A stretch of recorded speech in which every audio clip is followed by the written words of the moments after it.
என்னாருடைய சிவனே போற்றி, ஏகம்பத்துரையந்தாய் போற்றி, அண்ணாமலையம் அண்ணா போற்றி, காவாய் கனகத்திரளே போற்றி,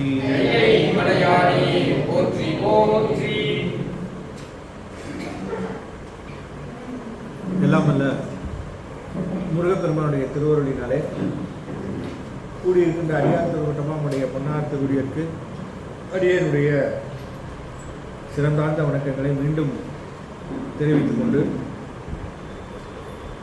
அருள் ஞான நூலாக விளங்கக்கூடிய சிவ பிரகாசம் என்று சொல்லக்கூடிய உமாபதி சிவம் அருளி செய்த ஞான நூலாக விளங்குகின்ற சிவபிரகாசத்திலே நூல் கருத்து என்ற வகையிலே அவர் அருள் செய்த அந்த பாடலை சிந்தித்து வருகின்றோம். புறச்சமயத்தவர்க்கு இருளாய், அகச்சமயத்தவர்க்கு ஒளியாய், புகழ் அளவைக்கு அளவாகி, பொற்பனி போல் அபேத பிறப்பிலதாய், இருள் வெளி போல் பேதமும் சொற்பொருள் பேதாபேதமும், சொற்பொருள் போல் பேதாபேதமும் இன்றி பெருநூல் சொன்ன அற திறத்தினால் விளைவதாய், உடல் உயிர் கண் அருக்கண் அறிவு ஒளி போல் பிரிவரும் அத்துவினம் ஆகும் சிறப்பினதாய், வேதாந்த தெளிவாம் சைவ சித்தாந்த திறனிங்கு தெரிக்கலுற்றாம். வேதாந்த தெளிவு என்று சொல்லுகின்றார். வேதத்தினுடைய தெளிவு உபநிஷதங்கள். அந்த உபநிடதங்கள் கூறுகின்ற அந்த செய்திகள் எப்படி இருக்கும் சொன்னால், வேதத்திலே சொன்னவைகளை உபநிஷதங்கள் கருத்தின் வாயிலாக, கதைகளின் வாயிலாக உபநிஷதங்கள் அவற்றை விளக்கி கூறி இதுதான் இதிலே சொன்ன பொருள் என்பதை எடுத்து சொல்லும். அப்ப வேதம், உபநிஷதம், ஆகமம் இவைகளெல்லாம் பிரமாணங்கள். இவைகளை ஆகம பிரமாணம் என்றே கூறுகின்ற மரபு உண்டு.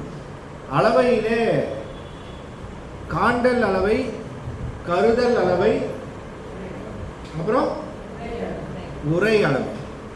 இந்த உரை அளவை என்பது என்ன என்பதாக சொன்னால், அதற்கு ஆகம பிரமாணம்னு பேர்.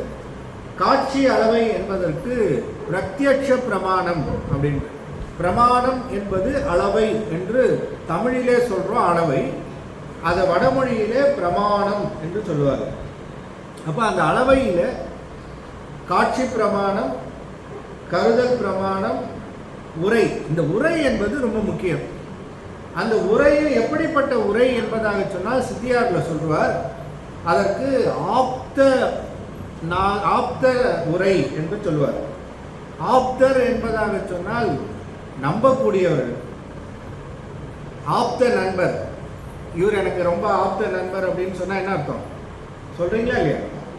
என்ன, எந்த விதத்தில் சொல்றீங்க? அதை என்ன மீனிங் பண்ணி சொல்றீங்க? ஆப்த நண்பர் இவர் சொன்னா அது எது சொன்னாலும் நான் நம்புறேன் அப்படிங்கிறது. அதுபோல ஆப்தர் திருவாக்கு என்பதுதான் உரை அளவை என்பதாக அதை சொல்லுவார்கள். அது ஆகம பிரமாணம். அது ரொம்ப முக்கியமானது நம்முடைய சைவ சமயத்தில், சைவ சித்தாந்தத்தில். ஒரு வாக்கு, ஒரு பிரமாணம் ஞானசம்பந்தர் சொல்லிட்டாருன்னு சொன்னால் அதுக்கு அப்பீலே கிடையாது. அதுதான் கடைசி வரையிலும். அதே போல் இந்த திருநாவுக்கரசு பெருமான் ஒரு பிரமாணம் சொன்னார் அப்படின்னா அதுக்கு மேலே கிடையாது. செம்மாந்து இருமாந்து இருப்பன்களோ ஈசன் சேவடிக்கு இருமாந்து இருப்பன்களோ அப்படின்னா முடிஞ்சுது. அப்போ இருப்பார் அப்படின்னு தெரியுது, இருத்தல்ன்ற நிலை தெரியுது. பெருமான் திருவடிக்கு இருத்தல் அப்படிங்கிற நிலை, பெருமான் அனுபவம் கொடுக்கிறார், வாங்கிறது ஒரு. அப்போ கொடுக்கல் வாங்கல் நிகழுது. கொடுக்கல் வாங்கல் நிகழ்கின்ற பொழுது கொடுக்கறதுக்கு ஒருத்தரும் வாங்கிறதுக்கு ஒருத்தரும் எதை அனுபவிக்கிறோம் என்ற அனுபவமும் நிகழுது. இதுதான் சைவ சித்தாந்தம். அதை சொல்ற இருமாந்து இருப்பன்களோ ஈசன் சேவடிக்கு இருமாந்து இருப்பன்களோ. அப்ப ஆன்மாவும் சிவனும் ஒன்னாயிடுச்சுன்னு சொன்னா எதை அனுபவிக்கிறது? பேதம் அபேதம்னு சொன்னா ஆன்மாவும் சிவமும், ஆன்மாவும் இறைவனும் வேற இல்லை. சிவம்னு சொல்ல மாட்டாங்க, அவங்க இறைவன் சொல்லுவாங்க.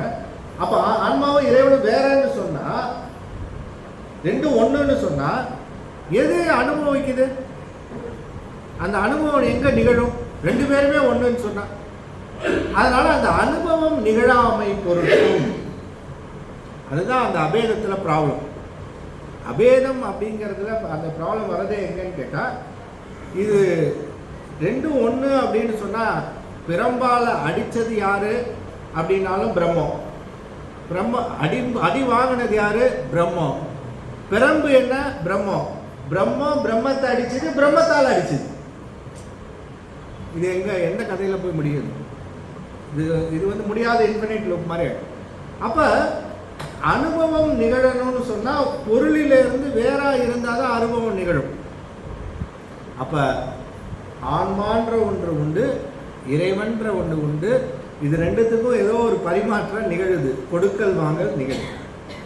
அது இருந்தால் மட்டும்தான் அந்த பேதம், அபேதம், பேதாபேதம் என்ற அந்த நிலை. அப்போ அந்த நிலையை சொல்லுகின்ற பொழுதுதான் அளவை என்று சொல்லக்கூடிய அந்த அளவையை சொல்லி, புகழ் அளவைக்கு அளவாகி பொன் பனி போல் அபேதம் பிறப்பிலதாய் இருள் வெளி போல் பேதம். அதான் இருள் வெளி போல் பேதம் சொன்னேன் இல்லையா? ரெண்டும் வேற வேற. சொற்பொருள் போல் பேதாபேதம் இன்றி பெருநூல் சொன்ன அறத்திறத்தினால் விளைவதாய் உடல் உயிர் கண் அருக்கண் அறிவு ஒளி போல் பிரிவரும் அத்து. இப்போ முன்ன சொன்ன 3 உதாரணத்தையும் டிஸ்கார்ட் பண்ணுறாரு. எதெல்லாம் டிஸ்கார்ட் பண்ணுறாரு? ஃபஸ்ட்டு பொன்னும் பனி, பொன் அதனுடைய ஆபரணம், அதை எடுக்காதீங்கன்றார். பொன்னும் பனி வேணாம். ரெண்டாவது இருளும் ஒளியும், அதையும் டிஸ்கார்ட் பண்ணுறார். அடுத்தது பேதாபேதம், அது என்னது? சொல்லும் பொருளும், இதையும் வேணும். இதெல்லாம் ஒன்று ஒரு வேதத்திலேருந்து அங்கேருந்தும் இங்கேருந்தும் தனித்தனியாக எடுத்து கனெக்ட் பண்ண தெரியாமல் வச்சுக்கிட்டு கஷ்டப்படுறது. அதனால் இதெல்லாம் விட்டுருங்க. இப்போ நான் சொல்கிறத உதாரணத்தை எடுங்கன்ற. என்ன? உடல் உயிர், உடல் உயிர் போல் அபேதம். அபேதத்துக்கு எப்படி சொல்லணும்? அதாவது அபேதம் என்று சொல்லக்கூடியதுக்கு உதாரணம் எப்படி சொல்லணும் அப்படின்னா, உதாரணம் சொல்கிற உதாரணம் கரெக்டாக இருக்கணும், பொருந்தி வரணும், அதுக்கு மாறாயிடக்கூடாது எங்கேயுமே. அப்போ உடலும் உயிரும் போல அபேதம், உடலும் உயிரும் போல. அப்போ அதுக்கு நம்ம அபேதம் அப்படிங்கிறது அந்த சொல்ல மாற்றி என்ன பண்ணிட்டோம்? அதுக்கு ஒன்றாய் இருத்தல். என்னது? ஒன்றாய் இருத்தல் வேற, ஏகான்மவாதம் வேற. ஒன்றாய் இருத்தல் அப்படிங்கிறது ரெண்டு பொருள் இருக்கு, ஆனால் அது ஒன்றா இருக்கு. எப்படின்னா, உடலும் உயிரும் எப்படி ஒன்றா இருக்கோ அதுபோல் ஆன்மாவும் சிவமும் ஒன்றா இருக்கு. நம்ம யாராவது இந்த உடலில் உயிர் வேற உடல் வேறன்னு யாராவது எண்ணி பார்க்குறோமா? அப்படி எண்ணிட்டா தான் முடிஞ்சது கதை. அதுக்கப்புறம் ஞானம் தானே. உடல் வேற உயிர் வேறன்னு எப்போ அந்த ஞானம் வருதோ அப்போதே அட்டைண்ட முக்தி. ஆனால் அது வரையிலும் என்ன நினச்சிட்டு இருக்கோம்? எது இந்த உடலுக்கு வந்தாலும் அது உயிருக்கு வந்ததாக தான் கருதுகிறோம். இந்த உடலுக்கு எந்த தீங்கு வந்தாலும் அது உயிருக்கு. நானும் உயிரும் எப்படி, உடலும் உயிரும் எப்படி இருக்குன்னா, ரெண்டு பேரும் வேற பிரிக்க முடியாத அளவுக்கு ரெண்டு பேரும் ஒத்துமையாக இருக்குமே. அதுபோல தான் இறைவனும் சிவமும் ஆன்மாவும் இரண்டும் ஒன்றாய் இருக்கிறது. ஆகவே அத்துவிதம் என்பது ஒன்றாய் இருத்தல்.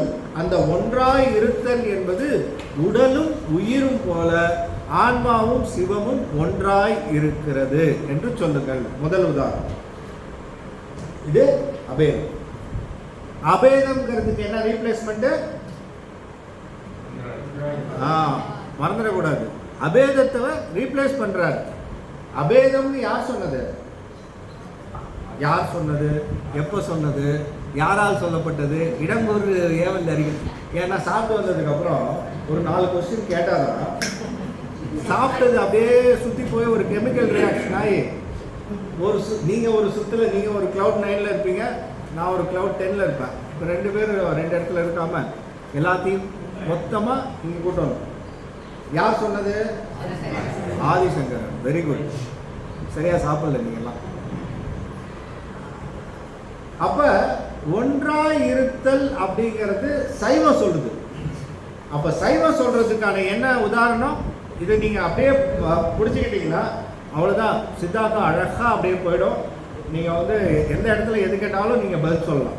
கேள்வி கேட்டால் ஒன்றாய் இருத்தல் அப்படிங்கிறதுக்கு சைவம் சொல்கிற உதாரணம் என்ன? உடலும் உயிரும்.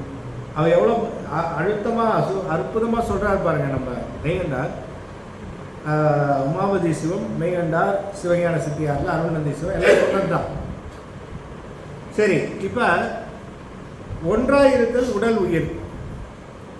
கண் அருக்கண் அப்படின்னு சொல்றார். கண் ஒளி சூரிய ஒளி. கண் ஒளி சூரிய ஒளி. இது என்ன?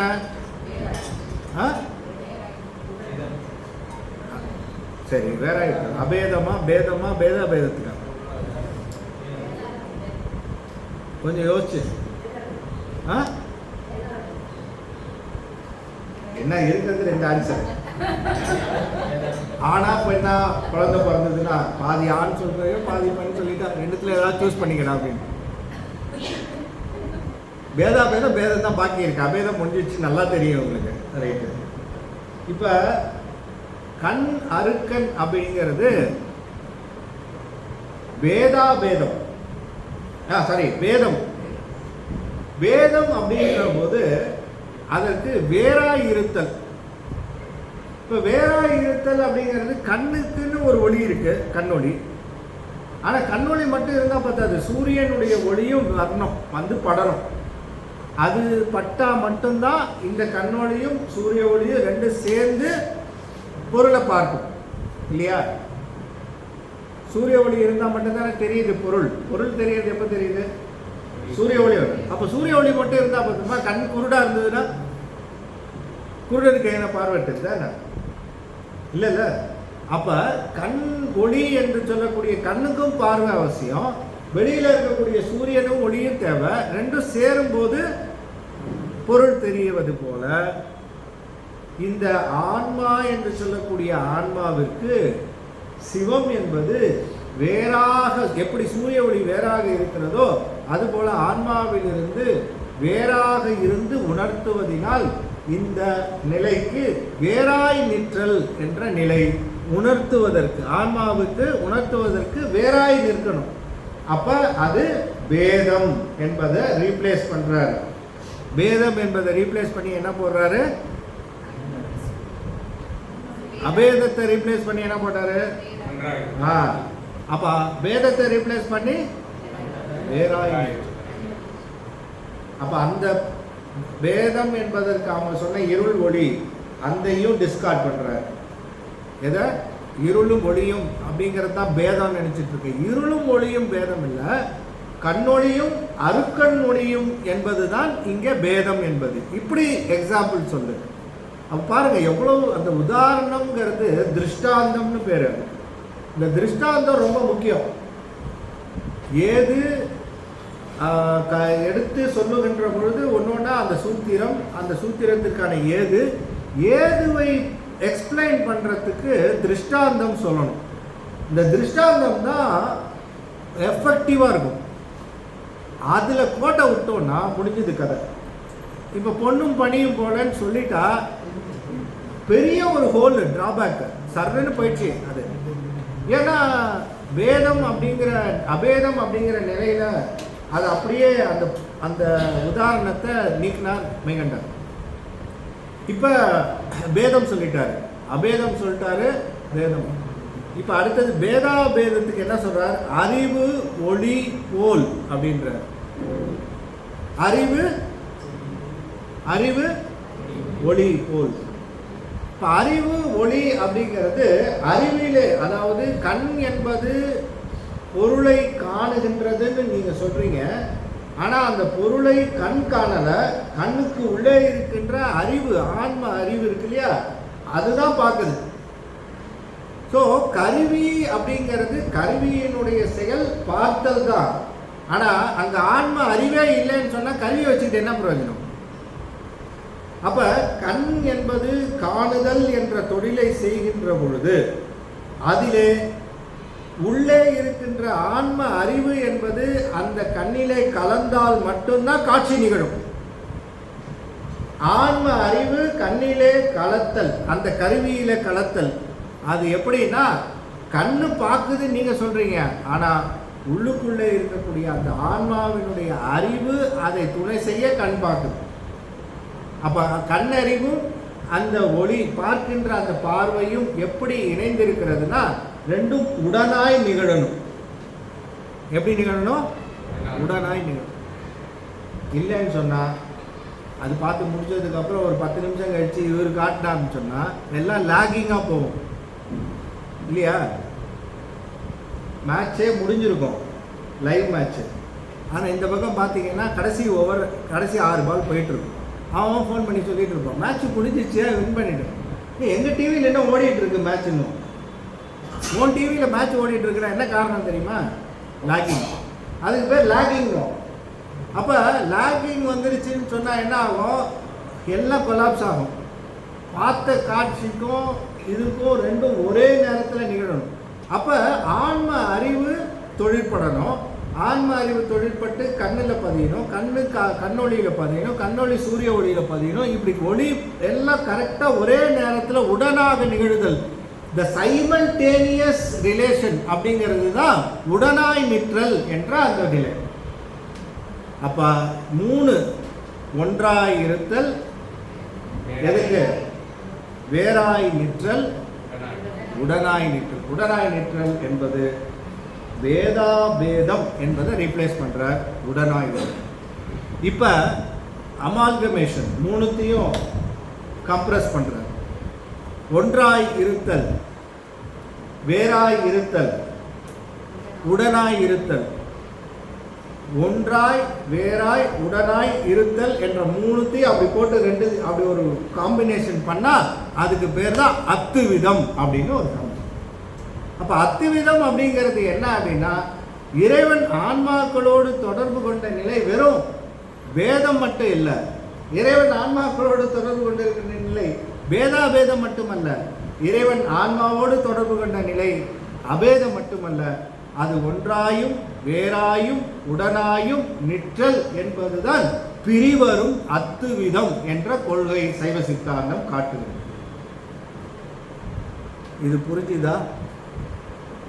உங்களுக்கு இல்லை, அங்க ஆசிரியர்களுக்கெல்லாம் சேர்த்து மாணவர்கள் உதாரணம். அதுக்கு அத்துவிதம். இந்த அத்துவிதம் தான் ரொம்ப முக்கியமானதுங்க சப்ஜெக்ட். அத்துவிதம் அப்படிங்கிறதுக்கு உதாரணம் சொல்றது, அந்த உதாரணம் நம்மள மாதிரி சைவ சித்தாந்தம் சொல்ற மாதிரி வேற யாரும் உதாரணம் சொல்ல, அவ்வளோ அற்புதமான உதாரணம். அப்போ அந்த உதாரணம் பார்த்தீங்கன்னா எல்லாத்துலேயும் பொருந்தும். அது பிரிக்க முடியாத உதாரணமாக இருக்கும். ஸோ அதனால பார்த்தீங்கன்னா இப்போ ஒன்றாய் நிற்றல். அப்போ இறைவன் 3 நிலைகளிலே நிற்பது எதற்கு? ஒன்றாய் இருத்தல் எதற்கு? வேறாய் நிற்றல் எதற்கு? உடனாய் நிற்றல் எதற்கு? சொல்லுங்க. இறைவன் ஒன்றாய் இருத்தல் அப்படிங்கறது எதுக்காக இருக்கிறான்? ஒன்றாய் இருக்கணும். ஏன் அத்துவிதமா இருக்கிறான்னு சொன்னா ஒரே ஒரு பொசிஷன்ல இருக்க வேண்டியது தானே, ஸ்டேட்டஸ்ல. ஏன் 3 வகையா அவன் பிரிஞ்சு நிக்கணும்? 3 வகையா ஏன் பிரிகிறான்? ஒன்றாய் ஏன் இருக்கிறான்? அவனே வேறாயிடறான், அவனே உடனாயிடறான். ஸோ ஃபில்ம் எப்படி கட் ஆகுது பாருங்க. ஒன்றாய் இருத்தல், வேறாய் இருத்தல், உடனாய் இருத்தல். ஒன்றாய் வேறாய் உடனாய், ஒன்றாய் வேறாய் உடனாய். உள்ள இருக்கிற ஆளு 3 ட்ரிபிள் ஆக்ட் பண்ணிட்டு இருக்கிறார். எத்தனை ஆக்ட்? எதுக்கு? அதுக்காக. உயிர் எதற்காகனா பவ தொடர்ச்சி. நீங்க அதுதான் சொன்னார்ல முன்னாடி.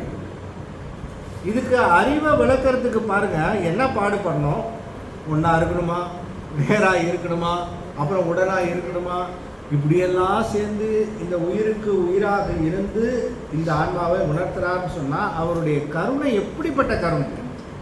அதனால தான் மணிவாசக பெருமானுக்கு இது உணர்றாரு, இதை தொடர்ந்து செய்கிறாரு. நம்ம என்ன செஞ்சுட்டோம் அவருக்கு ஒரு அதுதான் இமைப்பொழுதும் நீங்காதான் தாழ் வாழ்கன்னு சொல்றது.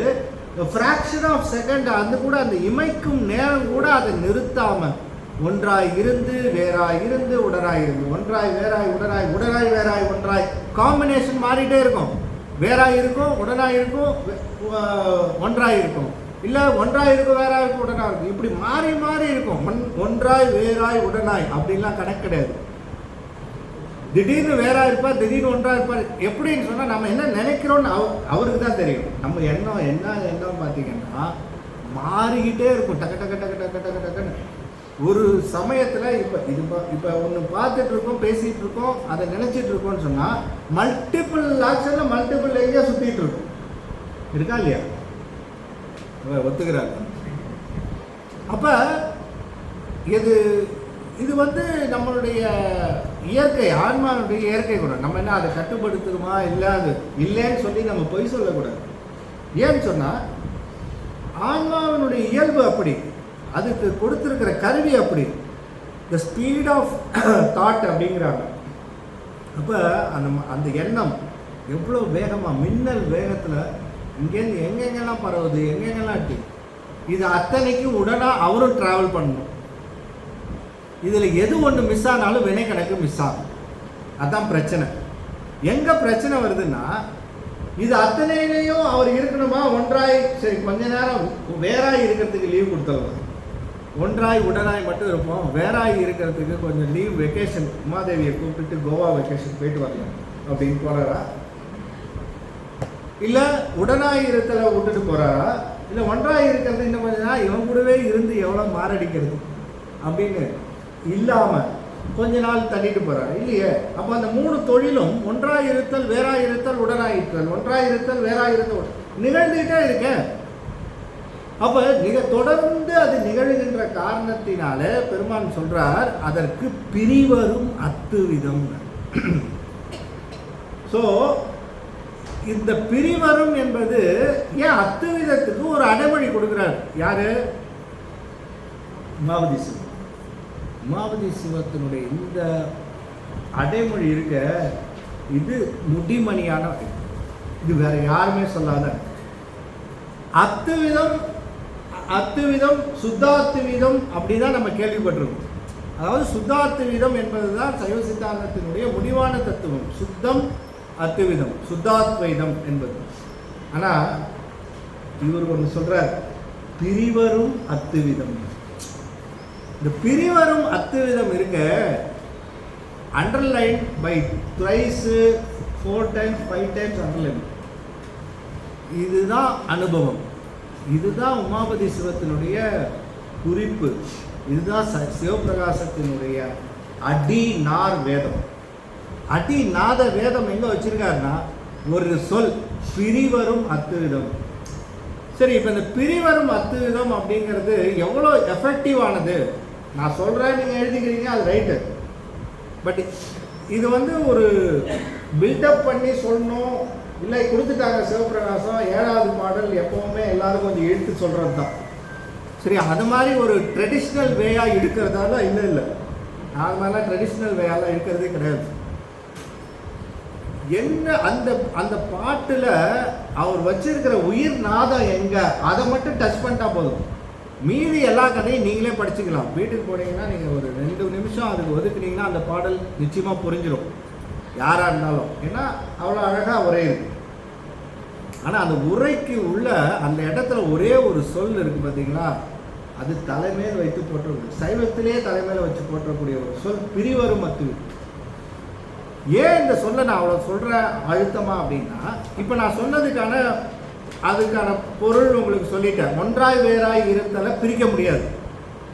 நீங்களே நினைச்சா கூட எனக்கு இந்த இறைவன் பிடிக்கலப்பா, எப்படி மனைவி கூட 25 வருஷம் வாழ்ந்ததுக்கப்புறம் அப்படியே போர் அடிச்சு போதோ, அந்த மாதிரி இறைவன் கூட வாழ்க்கை அது ஒரு பிறவிதோறும் இறைவன் கூடவே இருந்துட்டு இருக்கிறாரு அப்படின்னு சொல்லி, பிறவிதோறும் இருக்கிறாரு அப்படின்னு சொல்லிட்டு, அப்பா விட்டு தொலைப்பா, என்ன கொஞ்ச நாளைக்கு சிக்கனை பிடித்தேன் அப்படின்ற மாதிரி நீ கொஞ்ச நாளைக்கு என்கிட்டேருந்து நீ விலகிரு, நானும் கொஞ்ச நாள் விலகி இருக்கேன், அதுக்கப்புறம் நம்ம பார்த்துக்கலாம், தென் லெட் அஸ் மீட் அப்படின்னு சொன்னால் முடியுமானா முடியும். சரி, அவரு இது கூட மாரடிக்க முடியாதுப்பா, இந்த ஆன்மா கூட வேற ஆன்மாக்களாவது பரவாயில்ல, சிலது நல்லா நம்மளை பார்த்துக்குது, வேற வேலைக்கு சோறு போடுது, நல்லா அலங்காரம் பண்ணி விடுது, பூசை பண்ணுது, இது கூட இருக்கலாம். சிலதுங்க திரியிற இடத்த பார்த்தா நம்மளால போக முடியலப்பா கூட அப்படின்னு சொல்லி இதெல்லாம் இறக்கி விட்டணும்னு நினைச்ச அவர் இறக்கி விட்டா என்ன ஆகும்? அவர் விட்டுறான்னு வச்சுப்போம், அப்படின்னா அவராலையும் முடியாது. ஸோ ஆன்மாவாக நானா நினைச்சு இறங்கலானாலும் இறங்க முடியாது, அவரே எனக்கு வேணான்னு ஒதுக்கி விட்டாலும் ஒதுக்க முடியாது. இப்படி இருக்கிற சம்பந்தம் தான் அத்துவிதம், அந்த சம்பந்தம் தான் பிரிவரும் அத்துவிதம். இது ரெண்டாவது பிரிக்க முடியாது, நீ நினைச்சாலும் பிரியாது, அது நினைச்சாலும் உன்னை பிரிக்க முடியாது, ரெண்டும் சேர்ந்துருச்சு. எப்போ சேர்ந்ததுன்னு தெரில, காலத்துக்கு அது எப்போ முன்னாடி ஆச்சுன்னு தெரில. புகழ் அப்படிங்கிற அந்த நிலையில் ரெண்டும் ஆன்மாவும் சிவமும் ரெண்டாக சேர்ந்துச்சு. சேர்ந்ததுக்கப்புறம் நம்மளால் பிரிய முடியாது. ஒன்று இது பிரிவரும் அத்துவிதம், இதை நோட் பண்ணி வச்சுங்க. ரெண்டாவது பிரிவரும் அத்துவிதத்துக்கு, இப்போ இது யாரும் சொல்லாத செய்தி இதெல்லாம். ரெண்டாவது பிரிவரும் அத்துவிதத்துக்கு ஒன்று சொல்கிறேன். அதாவது இது எங்கேருந்து வருது அப்படின்னு சொன்னால், நம்ம பெரிய புராணம் எவ்வளோ படிக்கிறோமோ சரக்கு எங்கேருந்து எடுக்கிறாங்க அப்படின்னு பார்த்தா பெரிய புராணத்துலேருந்து தான் சரக்கு இருக்கும். ஏன்னா சேக்கிழார் பெருமான் சாதாரணமான ஆளுங்க. அவர் ஒரு ஞானசம்பந்தர்னா ஞானசம்பந்தர் ஆகிடுவார், திருநாவுக்கரசர்னா திருநாவுக்கரசர் ஆகிடுவார், சுந்தரர்னா சுந்தரர் ஆகிடுவார், 63 நாயனார் ஆகிடுவார். ஏன்னா எழுதும்போது அந்த நிலையில இருந்து பதிவாக்காக என்ன உணர்த்துறாரோ உணர்த்தலின்னு எழுதுறாரு. அப்போ அவருடைய பதிவாக்கில் நீங்கள் பார்த்தீங்கன்னு சொன்னால் ஒவ்வொரு சொல்லையும் எடுத்து தலைமையில் ஒதுக்கவே முடியாது. ஒரு சொல்லு கூட, அத்தனை சொல்லும் முத்தாக மணிமணியான சொல். அதை எடுக்கிறது தான் சித்தாந்த சாத்திர வல்லுநர்கள், சித்தாந்த சாத்திர நம்முடைய ஆசிரியர்கள் எங்கேருந்து எடுக்கிறாங்க அப்படின்னா, உமாபதி சிவம் தேவாரத்தை அப்படியே கரைச்சி குடித்தவர். அவர் பார்த்தீங்கன்னா அருள்முறை திரட்டு 10 வகையாக பிரித்து அப்படியே அலசுறார். ஒவ்வொருத்தருக்கும் ஒரு பதியம் கொடுத்து அவர்கிட்ட சொல்லவா வேணும், சேக்கிழார் பெருமான்கிட்டேருந்து இந்த பிரிவரும் அத்துவிதம் அப்படிங்கிறதுக்கு ஒரு முக்கியமான ஒரு செய்தி சொல்கிறார். அதை சொல்லிட்டு இந்த 7வது பாட்டை க்ளோஸ் பண்ணிடுறேன். திருஞான சம்பந்தர் சீர்காழியில் அப்போ தான் பாட ஆரம்பிச்சிருக்காரு. சீர்காழியில் பெருமானை பாடி ஃபஸ்ட்டு தலைப்பயணம் முடிஞ்சிச்சு. ஞானசம்பந்தரோட மொத்தம் 5 தலைப்பயணம், அவருடைய வாழ்க்கை வரலாற்றில் 5 முறை தலைப்பயணம் செஞ்சுருக்காரு. அதாவது சீர்காழியிலேருந்து போவார், எல்லா தலங்களையும் வழிபடுவார், திருப்பி சீர்காழிக்கு வருவார். அந்த மாதிரி 5ல் முதல் தலைப்பயணம், அவருடைய தலைப்பயணம் வெரி ஷார்ட் பீரியட். அதுதான் இருக்கிறதுலையே ஃபஸ்ட்டு தலைப்பயணம். ஏன்னா அவங்க அப்பா ரெஸ்ட்ரிக்ட் பண்ணியிருப்பாரா என்னன்னு தெரியல, சிவபாதிகர் அப்போ தான் குழந்தை பாட ஆரம்பிச்சிருக்கு, தோளில் தூக்கி வச்சிருக்கிறாரு, நனிபண்டி போச்சு, கோலக்கா போச்சு, இப்படிலாம் போனோடனே அப்பாவுக்கு ஐயோ என்ன குழந்தைய விட்டு பெரிய மனசு இல்லை, அதனால சீக்கிரமாக சீர்காழி கூட்டு வந்திருப்பார். அப்போ சீர்காழியில் அவர் கொஞ்ச நாள் இருந்து 2வது தலைப்பயணம் தொடங்குறாரு. 2வது தலைப்பயணம் தொடங்குற போது சீர்காழிக்கு புது விசிட்டர்ஸ் வராங்க, 2 பேர். இந்த 2 பேர் புது விசிட்டர் வராங்களே யார் அப்படின்னு பார்த்தா, அவங்க யாருன்னு பார்த்தா they are very beautiful musicians. அவங்களுடைய இசை அப்படின்னு பார்த்தா இசை வல்லுநர்கள். அவங்க இசை வல்லுநராக இருக்கக்கூடிய அவங்க தர்மபுரம் அப்படிங்கிற பதியிலேருந்து சீர்காழியில் ஞானசம்பந்தர் இருக்கிறான்னு சொல்லிட்டு அவர் பார்க்கறதுக்கு வராரு. அப்படி வராங்கன்ற செய்தி ஞானசம்பந்தருக்கு தெரியும். இந்த மாதிரி 2 பேர் வராங்களா உங்களை பார்க்கறதுக்கு. அவங்க வராங்களா அப்படின்னு சொல்லிட்டு ஞானசம்பந்தர் என்ன பண்ணாரு, அவர்களை எதிர்நோக்கி வணங்கி. ஞானசம்பந்தருடைய ஸ்டேட்டஸ் என்னன்னு பார்த்தா கிட்டத்தட்ட அம்பானி ஸ்டேட்டஸ். வர்றது யாருன்னு பார்த்தா ஏதோ ஒரு ஆஃபீஸ் பியூன் லெவலில் இருக்கிறவர். ஏங்க, அம்பானி ஸ்டேட்டஸில் இருக்கிறவர் ஒரு பியூன் லெவலில் இருக்கிறவர் வராருன்னு சொன்னால் என்ன பண்ணுவார்? சரி, இவரே கூப்பிட்டு அவர் வராருன்னே வச்சுப்போம். ஒரு கார் அனுப்பு, இல்லை ஒரு ஹெலிகாப்டர் அனுப்பு, இல்லை எதை அனுப்பு, கொண்டு வந்து நிறுத்து, உள்ளே அனுப்பு அப்படின்னு தானே சொல்லுவோம். இறங்கி வராரு. ஞானசம்பந்தருடைய நிலை பார்த்தீங்கன்னா ஒருமையுடன், அந்த ஒருமை என்று சொல்லக்கூடிய அந்த ஒருமையின் பெருமை எந்த இடத்துல நிற்கிறார்னா எங்கேயோ நிற்கிறார். ஞானத்திற்கு ஒரு திருவுருன்னு சொன்னால் ஞானசம்பந்தர். ஞானத்தின் திருவுருவை நான்மறையின் தனித்துணையை வானத்தின் மிசையன்றி மண்ணில் வளர் மதிக்கொழுந்துனார்.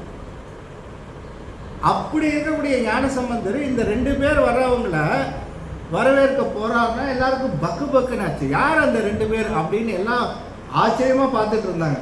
பார்த்தா அதுல வாணர் என்று சொல்லக்கூடிய பெரும்பான யாழ்ப்பாணர், அதுக்கு அவருடைய மனைவி மதங்க சூடாமணி, இவங்க 2 பேரும். இந்த 2 பேரும் வந்து அதை பார்த்த உடனேயே ஞானசம்பந்தர் போய் அவங்கள 2 பேரையும் வரவேற்கிறார். அவங்க இவர் காலில் விழுறாங்க, இவர் வணங்குறார். 2 பேரும் வணங்கிய உடனேயே தன்னுடைய இல்லத்துக்கு அழைச்சிட்டு வர்றார். அழைச்சிட்டு வந்துட்டு அவங்க இருக்கிறாங்க. இருந்த உடனே அங்கே என்ன ஆகுதுன்னு கேட்டிங்கன்னா, இப்போ ஞானசம்பந்தர் அந்த திருகாழியில் வழிபாடு. இப்போ வழிபாட்டுக்கு போகும்போது என்ன பண்ணுறாரு, திருக்கோயிலுக்கு போகிறாங்க. யார்? திருநீலகண்ட யாழ்ப்பாணர், அவருடைய மனைவியார் மதங்க சூடாமணியார், அப்புறம் ஞானசம்பந்தர், ஞானசம்பந்தரை சூழ்ந்த அடியார்கள் எல்லாரும் கிளம்புறாங்க. இப்படி கிளம்பி போயிட்டே இருக்கும்போது சீர்காழி கோயில் வருது. கோயிலுக்குள்ளே போனாங்க. கோயிலுக்குள்ளே போனாங்க. அந்த கோயில் என்ட்ரன்ஸில் ஒரு முன்றில்னு ஒன்று இருக்கும். அது கோயிலுக்கு வெளியில் இருக்கக்கூடிய அந்த முன்றில். அங்கேருந்து சில பேர் என்ன பண்ணுவாங்க, கோயிலை உள்ளே போக முடியாதுன்ட்டு வெளியில இருந்தால் வணங்கிட்டு போயிடுவாங்க. ஞானசம்பந்தர் என்ன பண்ணுறாரு, இந்த திருநீலகண்ட யாழ்ப்பாணரும் மதங்க சூடாமணியார் 2 பேரும் வராங்க, கூட்டிகிட்டு வராரு. கூட்டிகிட்டு வரும்போது என்ன பண்ணுறாரு, நில்லுங்க, என்ன நீங்கள் முன்றில் நில்லுங்க 2 பேரும், நான் உள்ளே போய் சுவாமி எங்க திருமுன்றில் இருக்க, நாங்கள் உள்ளே போய் சாமி. அவர் என்ன பண்ணார், அவரும் யாழை வச்சுட்டு பக்கத்தில் மதங்க சுவாமி உட்காருமான்னு சொல்லிட்டு முன்றில் உட்கார்ந்து 2 பேரும் வெயிட் பண்ணிகிட்டு இருக்காங்க. இவர் போனார் உள்ளே போயிட்டு அப்படியே திருக்கோயிலை வெளிப்பிரகாரத்துலேருந்து வளமாக வருவார். வெளிப்பிரகாரம், அதுக்கு உட்பிரகாரம், அதுக்கு உட்பிரகாரம் அப்படின்னு வளமாக வந்து பெருமானை வந்து வணங்கி, மூலஸ்தானத்தில் இருக்கிற பெருமானை வணங்கி பதிகம் பாடி அந்த பதிகத்தில் சிறப்பாக அந்த வழிபாடு செஞ்சு வெளியில் வரார். வெளியில் வந்து வெளில வந்தால் அந்த மதங்க சூடாமணியாரும் திருநீலகண்டம் 2 பேரும் அவளோட உட்காந்துட்டு இருக்காங்க. எப்போ ஞானசம்பந்தர் வருவார், எப்போ ஞானசம்பந்தர் வருவார், எது இவ்வளோ அவளை அவங்க உட்காந்துட்டு இருக்காங்க அப்படின்னு பார்த்தா எல்லாருமே இப்போ என்ன அவங்களுக்கு ஒரு என்ன நினைப்பாங்க, இவங்க வந்து கோயிலுக்கு உள்ளே கூட்டிகிட்டு போலியே, கோயிலுக்கு உள்ளே கூட்டு போலியேன்னு ஒரு மன வருத்தத்தோடு இருப்பாங்களோ அப்படின்னு. அப்படி இருக்கணுமே, அவங்க ஏன் இல்லை அந்த மாதிரி அப்படி உட்காந்துருக்காங்க அப்படின்னு ரொம்ப மகிழ்ச்சியாக இருக்காங்களே. ஞானசம்பந்தர் எப்போ வருவான்னு பார்த்தோம். அவன் பார்த்தா ஞானசம்பந்தர் வெளில வந்தார். வந்த உடனே ஏடு, அந்த பதிகம், அந்த பதிக ஏடை எடுத்து அப்படி கையில் வச்சாங்க. ஆனால் பெரும்பானர் அது திருநெல்வேலி யாழ்ப்பாணரும் மதங்க சூடாமணியார் 2 பேரும் ஒரு திருவடியில் வணங்கி கேட்டாராம். அதாவது நீங்கள் எந்த பதிகம் பெருமானிடத்தில் பாடுறீங்களோ அந்த பதிகத்தை எங்களுக்கு கொண்டு வந்து நீங்கள் கொடுக்கணும். கொடுத்தா அந்த பதிகத்தை என்னுடைய யாழ்னால நான் வாசிக்கணும். என்னது, அந்த பதிகத்தை என்ன பண்ணுவார், ஞானசம்பந்தர் உள்ளே பாடிடுவார். பாடின பதிகத்தை என்ன பண்ணுவார், கொண்டு வந்து திருநெல்வேலி யாழ்ப்பாணத்தை கொடுத்துருவார். திருநெல்வேலி யாழ்ப்பாணர் அந்த பதிகத்தை யாழ்னால மீட்டுவாராம். எனக்கு இந்த பயனை நீங்கள் தொடர்ந்து எனக்கு கொடுக்கணும். உங்கள் கூட நான் வரும்போது எனக்கு தான் என்னுடையது. நீங்கள் எனக்கு உள்ளே பாடிட்டு வரீங்கல்ல பதிகம், அதை எனக்கு கொடுத்துருங்க. கொடுத்த உடனே நான் அதை யாழில் வாசிக்கிறேன். ஒரு யாழில் வாசித்தா கேட்குறவங்களுக்கு எங்கேயோ போகுது. உள்ள ஞானசம்பந்தர் பாட்டை கேட்டால் இருக்கிற இன்பத்தை விட இந்த பக்கம் யாழில் அவர் பதிகத்தை இசைச்ச உடனேயே இருக்கிறது அப்படியே எங்கேயோ தூக்கிட்டு போகுது. இப்போ என்ன ஆச்சு, வெளியில் சில பேர் பேசிகிட்டு இருக்காங்க, ஞானசம்பந்தர் பாட்டை விட ஒரு படி யாழ்ப்பாணர் யாழ் சும்மா தூக்குதியா. இது யாழ்ப்பாணர் காது விட்டு, ஐயோ ஞானசம்பந்தர் எங்க நான் எங்க, அவர் பாட்டை யாழில் நான் அன்பா அதை பாடி முயற்சி செஞ்சு பண்ணுறேனே தவிர அவருடைய பதியத்துக்கு ஈடாகுமா என்னுடைய இசைன்னு சொல்லி ஞானசம்பந்தர் திருவடியில் போய் வச்சு நான் இந்த யாழை முறிக்க போகிறேன். ஏன் வெளியில் இருக்கிறவங்களாம் என்ன பேசிக்கிறாங்க, உங்கள் பதியத்தை விட யாழில் வரக்கூடிய இசை சிறப்புன்னு சொல்லிடுறேன். அப்படியா, சிறப்பு தானே, என்ன அப்போ அதனால் அதை எப்படி நான் ஒத்துக்கிறது, அது உண்மையே இல்லையே, உங்கள் பதிகம் தானே அது சிறப்பு, அது அதில் மீட்டினதுனால தானே அது சிறப்படையுது. சரிப்பா என்ன பண்ணுங்கிற அப்படின்னா இந்த பதிகம் நீங்கள் அடங்காத அளவிற்கு, அதாவது என்னுடைய யாழில் அடங்காத அளவுக்கு ஒரு பதிகம் பாடுங்க. மாதர் மடப்பிடியும்னு ஒரு பதிகம், அந்த மாதர் மடப்பிடியும் பதிகம் பாடி அது யாழில் அது சிக்காது, அது மேட்ச் ஆகாது.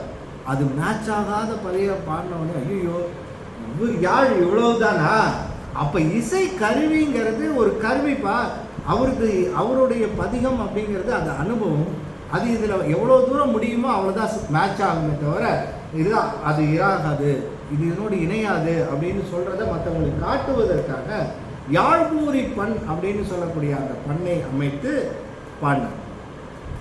இப்போ ஞானசம்பந்தர் அந்த பதிகத்தை இந்த யாழில் மீட்டுவதற்காக உள்ளே போய் சுற்றிட்டு அந்த பதிகத்தை கொண்டு சீர்காழியில் அந்த தென்னிலை யாழ்ப்பாணத்தை கொடுத்தா அந்த இசை வாசித்து 2 பேரும், அதாவது மதங்க சுலாமணியாரும் தென்னிலை யாழ்ப்பா வாசிக்கின்ற பொழுது அவர்கள் படுகின்ற அந்த ஆனந்தம் பேரானந்தம்.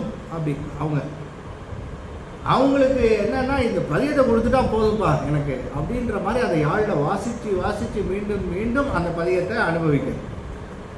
இப்போ அந்த இடத்துல அவர் சொல்றார், சேக்கிழார் பெருமான்,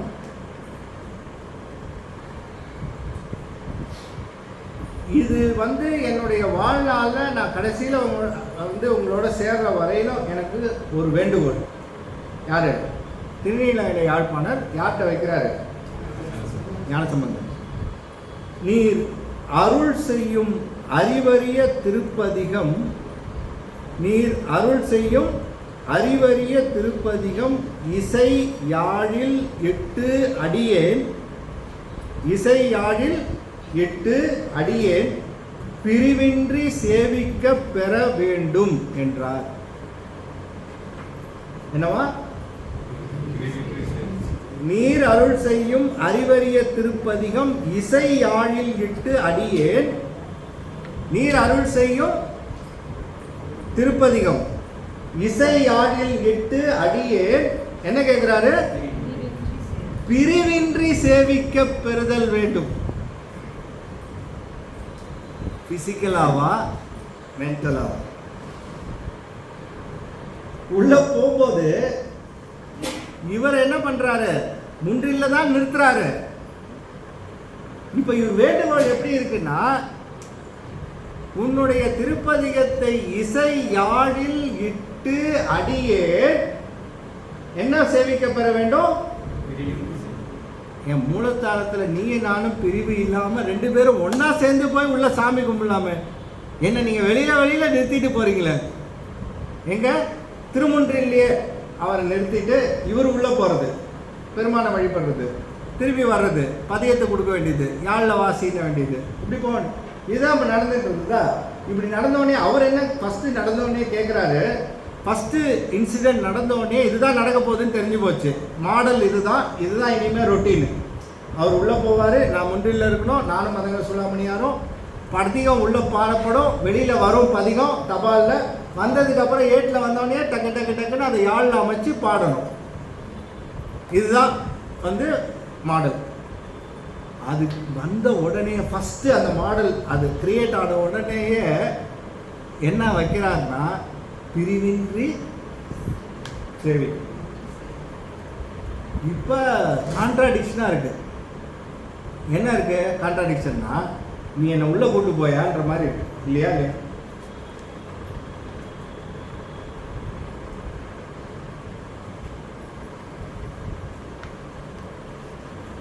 ஆனால் அதுக்கப்புறம் உள்ளே கூட்டு போனாரான்னா இல்லை, இவரும் அதை மெயின் பண்ணி கேட்கல. பட் இவர் என்ன அங்கே ப்ரூவ் பண்ணுறாரு அதுதான் சேர்க்கிறாரு. 2 பேருக்குமே சமாதானமாக போச்சு. இவர் கேட்டதும் அவர் ஓகேன்ட்டாரு. பட் இவரை உள்ளேயும் கூட்டிகிட்டு போல அந்த மாதிரி வழிபாடு நடக்கலை. பிரிவின்றி சேவிக்க பெற வேண்டும்னாரு. எஸ், ஆமாம், கிராண்டட்னார். இவரும் ஞானசம்பந்த பெருமான் வாக்கு கொடுத்தாரு அங்கே இடத்துல, பிரிவின்றி சேவிக்க பெற வேண்டும். இது எங்கேயுமே யாரும் அவ்வளோ இதாக அப்படியே ஸ்கிப் பண்ணிட்டு போயிருக்கோம். பட் அவர் கேட்டது என்னன்னா, பிரிவின்றி சேவிக்க பெற வேண்டும். அவர் தாழ்ந்த குலத்தை சார்ந்தவர். யாரு? இந்த யாழ்ப்பாணம் மதக சொல்லாமணி யாரோ. ஸோ அந்த கான்ட்ராடிக்ஷன் ஸ்டோரியும் வரும். அப்போ அவர் அதுக்கு ஒரு இடம் வச்சுருக்காரு. அவர் தாழ்ந்த குலம்லாம் நான் அதை பார்க்கல அப்படிங்கிறதுக்கு அது திருநீல நக்கர் வீட்டில் வச்சு அதை ப்ரூவ் பண்ணுவார். ஸோ அது டிஃப்ரெண்ட் இது. பட்டு இங்கே என்ன சொல்கிறாரு, உங்க கூட கோயிலுக்கு கும்பிடணுன்ற மாதிரி அவர் கேட்டதாகவும் அதுக்கு இவர் ஒத்துக்கிட்டதாகவும். அப்போ அந்த இடத்துல சேக்கிழார் பெருமான் இவ்வளவு ஒரு நயமாக ஒரு அற்புதமாக கையாண்டிருக்கார். ஞானசம்பந்தனுடைய பதிகத்தினுடைய சிறப்பும் திருநீலகண்ட யாழ்ப்பாணனுடைய சிறப்பு எங்கே கொண்டு போய் நிறுத்துறாரு பாருங்க. ஆக்சுவலாக என்ன நடந்திருக்குன்னா, இவர் போனது என்னவோ உண்மை, இவரை வெளியில் நிறுத்தினது உண்மை, இவரும் பதிகம் அங்கே பாடினதும் உண்மை, திருப்பி கொண்டு வந்து அந்த பதிகத்தை இவருக்கு கொடுத்ததும் உண்மை. அந்த பதிகத்தை எடுத்து யாழில் இசைச்சு பாடுற போது என்ன அனுபவம் பட்டார் அப்படின்னா, அதை தான் அங்கே சொல்கிறார். யார்?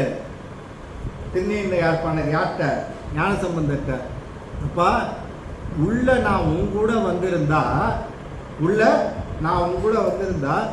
உமக்கும் ஞானசம்பந்தருக்கும் உள்ளே இருக்கின்ற மூலவராக இருக்கக்கூடிய பெருமானுக்கும் இடையிலே இருந்த அத்துவித சம்பந்தம் இருக்கு, அதனால ஏற்பட்ட அனுபவம் இருக்கு. அந்த அனுபவத்தை தான் பிழிந்து பதிகமாக ஆக்கி கொண்டு வந்து என்கிட்ட கொடுக்குற. கொடுத்த அந்த அனுபவம் அப்படியே பிரிவின்றி எனக்கு இந்த யாழிலே சேர்ந்து நானும் அனுபவிக்க பெற்றேன். ஆகவே இந்த அனுபவம் உடலால் வேறாக இருந்தாலும் அனுபவத்தினால் பிரிவின்றி சேவிக்க பெற்றோம் அப்படின்னு சொன்னார். அதுதான் பிரிவின்றி சேவிக்க பெறுதல். அந்த பதிகத்திற்கு அறிவரும் திருப்பதிகம். அப்ப ஞானசம்பந்த பெருமான் சொல்றார், கேட்டு. அது யார்? ஞானசம்பந்த பெருமான் இல்லை, சேக்கிழார் பெருமான் இந்த உலகத்துக்கு தெரிவிக்கிறார். ஞானசம்பந்த பெருமானுடைய பதிகத்தை அவர் எந்த அளவிலே நின்று அந்த பதிகத்தை பெருமானோடு இருந்து அந்த அனுபவத்தை அந்த பதிகத்தினாலே பெற்றாரோ, அந்த அனுபவத்தை சத்தியமாக எல்லா உயிர்களும் அதை பெற முடியும் என்பதற்கான சான்று திருநீலகண்ட யாழ்ப்பாணர் மீண்டும் வாசித்து அதை அப்படியே பெற்றதற்கு அவர் சான்று. ஸோ ஒருத்தர் சான்று வேணும்ல. ஞானசம்பந்தர் பதிகத்தை பாடினா அதே அனுபவம் ஒருத்தருக்கு கிடைக்கும் அப்படிங்கிறது இந்த உலகத்தில் சத்தியம் என்பதை நிலைநாட்டுவதற்கு பிராக்டிக்கல் எக்ஸாம்பிள் திருநீலகண்ட யாழ்ப்பாணரும் அவருடைய மதங்க சொல்லாமணியார். ஏன்னா எல்லா பதிகமும் வெளியில வந்துதான் அவர்கிட்ட போகுது. கோயிலில் ஒரு பதிகம் உள்ள இருந்து அவர் கூட பாடல, ஒரு இடத்துலையும் உள்ள இருந்து அவரோட இசைக்கல. அதை அப்படியே வாங்கி கொடுத்தா அதுதான் தமிழினுடைய சிறப்பு. பெருமானிடத்திலே பெற்ற அந்த அனுபவத்தை அப்படியே கொடுக்க வேண்டும்னு சொன்னால் வேற எந்த மொழியிலேயும் கொடுக்க முடியாது. அது ஒரே மொழியில் கொடுக்க முடியும். அப்படியே வாங்கினதை குறைவில்லாமல் கொடுக்க முடியும்னு சொன்னால் அது ஒரே மொழி, தமிழ் மொழி. அதனால தான் அதற்கு இருந்தமிழ் என்று உமாபதீசம் சொன்னார். இருந்தமிழுக்கு இப்போ விளக்கம் கிடைச்சதா? ஏன் அங்கே இருந்தமிழ்னு சொன்னார்னா, இருக்கிறத அப்படியே எடுத்து கொஞ்சம் கூட மாறக்கூடாது. ஞானசம்பந்தர் என்ன அனுபவம் பெற்றாரோ, திருநாவுக்கரசர் என்ன அனுபவம் பெற்றாரோ, சுந்தரமூர்த்தி சுவாமிகள் கண்ணில்லாமல் கண் பெற்றாரோ, அந்த அனுபவம் அப்படியே இம்மியும் குறையாமல் கொடுக்கக்கூடிய த கேரியர் எப்போவுமே மாடுலேட்டர் ரொம்ப முக்கியம். மாடுலேஷன்ஸ்னு ஒரு தேரியே இருக்குது, நீங்கள் படிச்சிருக்கீங்களா? மாடுலேஷன் 2 மாடுலேஷன் உண்டு. ஃப்ரீக்வன்சி மாடுலேஷன், ஆம்ப்ளிடியூட் மாடுலேஷன் 2 உண்டு. எடுத்துகிட்டு போகிற கேரியர் இருக்குது பார்த்தீங்களா, கேரியர் வேவ், அது ரொம்ப முக்கியம். அது கறக்கு முறக்குன்னு தூக்கிட்டு போச்சுன்னா வெளியில் ஒரு அவுட்புட்டு எப்படி இருக்குன்னா ஒரு நாய்ஸி அவுட்புட்டாக இருக்கும். இந்த நாய்ஸி அவுட்புட்டாக இருக்கிறதுக்கு காரணம் அந்த கேரியர் சரியில்லை. அதுபோல் பல மொழிகள் பெருமானுடைய திருவருளை தாங்கி வரேன்னு சொல்லி எல்லாம் நாய்ஸியாக வருது. ஆனால் தமிழ் மொழி இருப்பதை இருந்தபடி அப்படியே கொண்டு வந்து கொடுப்பதினாலே அந்த மொழிக்கு இருந்தமிழ் என்ற ஒரே சிறப்புடைய தமிழ் நம்முடைய. அதனால் அது இருந்தமிழ். அதனால் அந்த அனுபவமும் பிரிவின்றி சேவிக்க பெற்றேன்னால, அப்படி பிரிவின்றி நின்ற நிலை, ஆன்மா ஒரு ஆன்மாவுக்கும் இன்னொரு ஆன்மாவிற்கும் அந்த அனுபவத்தை டிரான்ஸ்ஃபர் பண்ணலாம் அப்படிங்கிறது தான் அந்த அத்துவிதத்தை பிரிவறிய அத்துவிதம் என்று நம்முடைய உமாவதி சிவம். உமாவதி சிவத்தினுடைய அந்த பிரிவறிய அப்படிங்கிறது ஆன்மாவினுடைய அனுபவத்தை அப்படியே பதிவு செய்து, எப்படி ஞானசம்பந்தர் பதிவு செஞ்சு கொடுத்தாரோ அதுபோல சிவ அனுபவம் என்று சொல்லக்கூடிய இந்த ஒன்றாய் வேறாய் உடனாய் இருக்கின்ற அனுபவம் தானே அது. அந்த அனுபவத்தை அப்படியே வாங்கணும். யார்கிட்ட? பெருமான்கிட்ட வாங்கி இன்னொரு ஆன்மாவிற்கு கொடுக்கணும். அப்படி கொடுக்கின்ற அந்த கொடுக்கல் வாங்கல் அந்த முறை சைவத்துக்கே உரிய சிறப்பு. அந்த திறனை யாம் தெரிக்கல் உற்றார். இந்த சைவத்திறன் வேறு எந்த இடத்துலையுமே கிடையாது. ஏன்னா அந்த மொழியினுடைய சிறப்பு, அந்த சைவத்தினுடைய சிறப்பு, அதனுடைய அத்துவிதத்தினுடைய சிறப்பு, ஒன்றாயிருத்தல் வேறாயிருத்தல் உடனாயிருத்தல் சிறப்பு, ஒன்றாயிருத்தல் நிலைக்குமாறு இருத்தல், வேறாயிருத்தல் அறிவு உறுத்தல் என்ற நிலையிலே நிற்றல், உடனாயிருத்தல் போகத்தை கூட்டுவதற்கு உடனாயிருத்தல். ஸோ ஒன்று ஒரு பர்பஸ். ஒன்றாயிருத்தல் நிலைத்தல் பொருட்டு, வேறாயிருத்தல் அறிவுறுத்தல் பொருட்டு, உடனாயிருத்தல் போகத்தை ஊட்டும் பொருட்டு. போகத்தை ஊட்டணும்ல, அப்படி ஊட்டி அதை பக்குவப்படுத்துகின்ற அந்த 3 நிலைகளிலே இறைவனும் ஆன்மாவும் இரண்டும் பிரியாத அந்த நிலை பிரிவறிய அத்துவிதம். பிரிவின்றி சேவிக்க பெற்றேன் என்று அமைத்து காட்டிய அந்த முறையோடு 7வது பாட்டு ஒரு அளவுக்கு நம்ம அதை கம்ப்ளீட் பண்ணிக்கலாம். ஆக 8வது பாடல் கேட்போரும் பயனும். மூவகை ஆர்வியர் வர்க்கம் மலத்தார் கண்ம மூலத்தார் கண்ம மூல மலத்தார் மூன்றும் உடையார் அன்றே தீபகமாம் என உருவாய் வந்து நாதன் திருநோக்கால் பரிசத்தால் திகழும் வாக்கால் பாவனையால் மிகு நூலால் யோக பண்பால் பரவி வரும் அவுத்திரியால் பாசநாசமேவ அருள் உதவும் அவுத்திரி இரண்டு திறனாம் வியன் கிரியை ஞானம் என விளம்புமாறே. யாரு கேட்பவர்களுக்கு இதற்கு அவர்களுக்கான பயன் என்ன, இந்த இரண்டையும் இதிலே அமைத்து காட்டுகின்றார். அந்த மூவகை ஆர்வியர் வர்க்கம், அந்த சகல நிலை ஆன்மாக்கள் என்று சொல்லக்கூடிய ஆன்மாக்கள், விஞ்ஞானகலர் என்று சொல்லக்கூடிய ஆன்மாக்கள், பிரளயாகலர் என்று சொல்லக்கூடிய ஒரே மலமுடைய ஆன்மா விஞ்ஞானகலர், 2 மலமுடைய ஆன்மா பிரளயாகலர், 3 மலமுடைய ஆன்மா சகலர். ஆக மூவகை அந்த வர்க்கத்தார்கள் என்று சொல்லக்கூடிய அவர்களுக்கு எப்படி அந்த தீட்சை நிகழும் என்பதற்கு, சகலர்களுக்கு எவ்வாறு அந்த தீட்சை நிகழும் என்பதாக சொன்னால், அது பார்வை விலங்கை பிடிப்பதற்கு அந்த விலங்கை பிடிப்பதற்கு ஒரு பார்வை விலங்கு போல குரு வடிவாக மனித உருவு தாங்கி மனித வடிவம் தாங்கி குரு வடிவாய் வந்து சகலரை ஆட்கொள்ளுகின்றான். ஆக கேட்போரும் அதனுடைய பயனும் அப்படிங்கிற நிலையில் அப்படி வருகின்ற அவன் என்னென்ன தீக்கைகள்லாம் செய்கிறான் அப்படின்னு சொன்னால், வாக்கு தீக்கை, மானச தீக்கை, ஸ்பரிஷ தீக்கை, அப்புறம் இந்த தீக்கைகள் எல்லாம் செய்கின்ற அந்த தீக்கைகளை தவிர்த்து இன்னொரு தீக்கை உண்டு, அது அவுத்திரி தீக்கை என்று பேர். இந்த தீக்கை தீ வளர்த்து செய்தல், வெளியில் தீ வளர்த்து செய்தல். அப்போ தீ வளர்க்கின்ற பொழுது 2 தீ வளரும். ஒன்று வெளியிலே வார்க்கின்ற தீ, அது முத்தி, அது 3 தீ, அங்கேயும் 3 தீ உண்டு. உள்ளேயும் நமக்கு உள்ளேயும் தீ வளர்க்கணும். அதுவும் தீக்கை முறை. அந்த தீக்கு அகத்தி என்று பெயர். இந்த அகத்தியை வளர்த்த காரணத்தினால தான் அவருக்கு அகத்தியர் என்று பெயர். நிறைய பேர் அகத்தியர்னா என்ன அப்படின்னா, அகத்திலே இருக்கக்கூடிய அந்த தீ, அதை அந்த தீயை வளர்த்தல். அப்போ உள்ளுக்குள்ளேயும் பெருமான் தீயாக இருக்கிறார். அந்த தீயை வளர்த்தல் எப்படிங்கிறது திருமந்திரத்தில் அதை சொல்கிறார். அப்போ அதனால தான் வடகோள் தாழ்ந்து தென்கோள் உயர்ந்தது. எல்லாம் பெருமானுடைய திருமணத்துக்கு வந்துட்டாங்க. யாருடைய திருமணம்? அவருடைய திருமணம். இன்விடேஷன் இல்லாமே எல்லாம் வந்துச்சு. அத்தனை பேரும் வந்து நிற்கிறாங்க. அப்போ என்னாச்சு? வடகோள் தாழ்ந்தது, தென்கோள் உயர்ந்தது. அப்போ தாழ்ந்தது உயர்ந்தது அப்படின்னு சொன்னால் நல்ல வெயிட்டான ஆளை அனுப்பணும் இல்லையா? நிறுத்தணும்னு சொன்னால், இதை இறக்கணும்னா நல்ல வாட்ட சாட்டமாக வெயிட்டாக இருக்கிற ஆளை தான் அனுப்பணும். இருக்கிறதுலையே குள்ளம், இருக்கிறதுலையே இத்தனோண்டு. யார்? அகத்தியரே, நீ தென்கோளுக்கு சென்று உயர்த்து, இந்த வடகோளை உயர்த்துன்னு. ஏன் பாருங்க, என்னங்க இது அகத்தியர்? அவரே 2 அடி இல்லை, அவரை கொண்டு போய் நீங்கள் அந்த தென்கோளுக்கு அனுப்பணும்.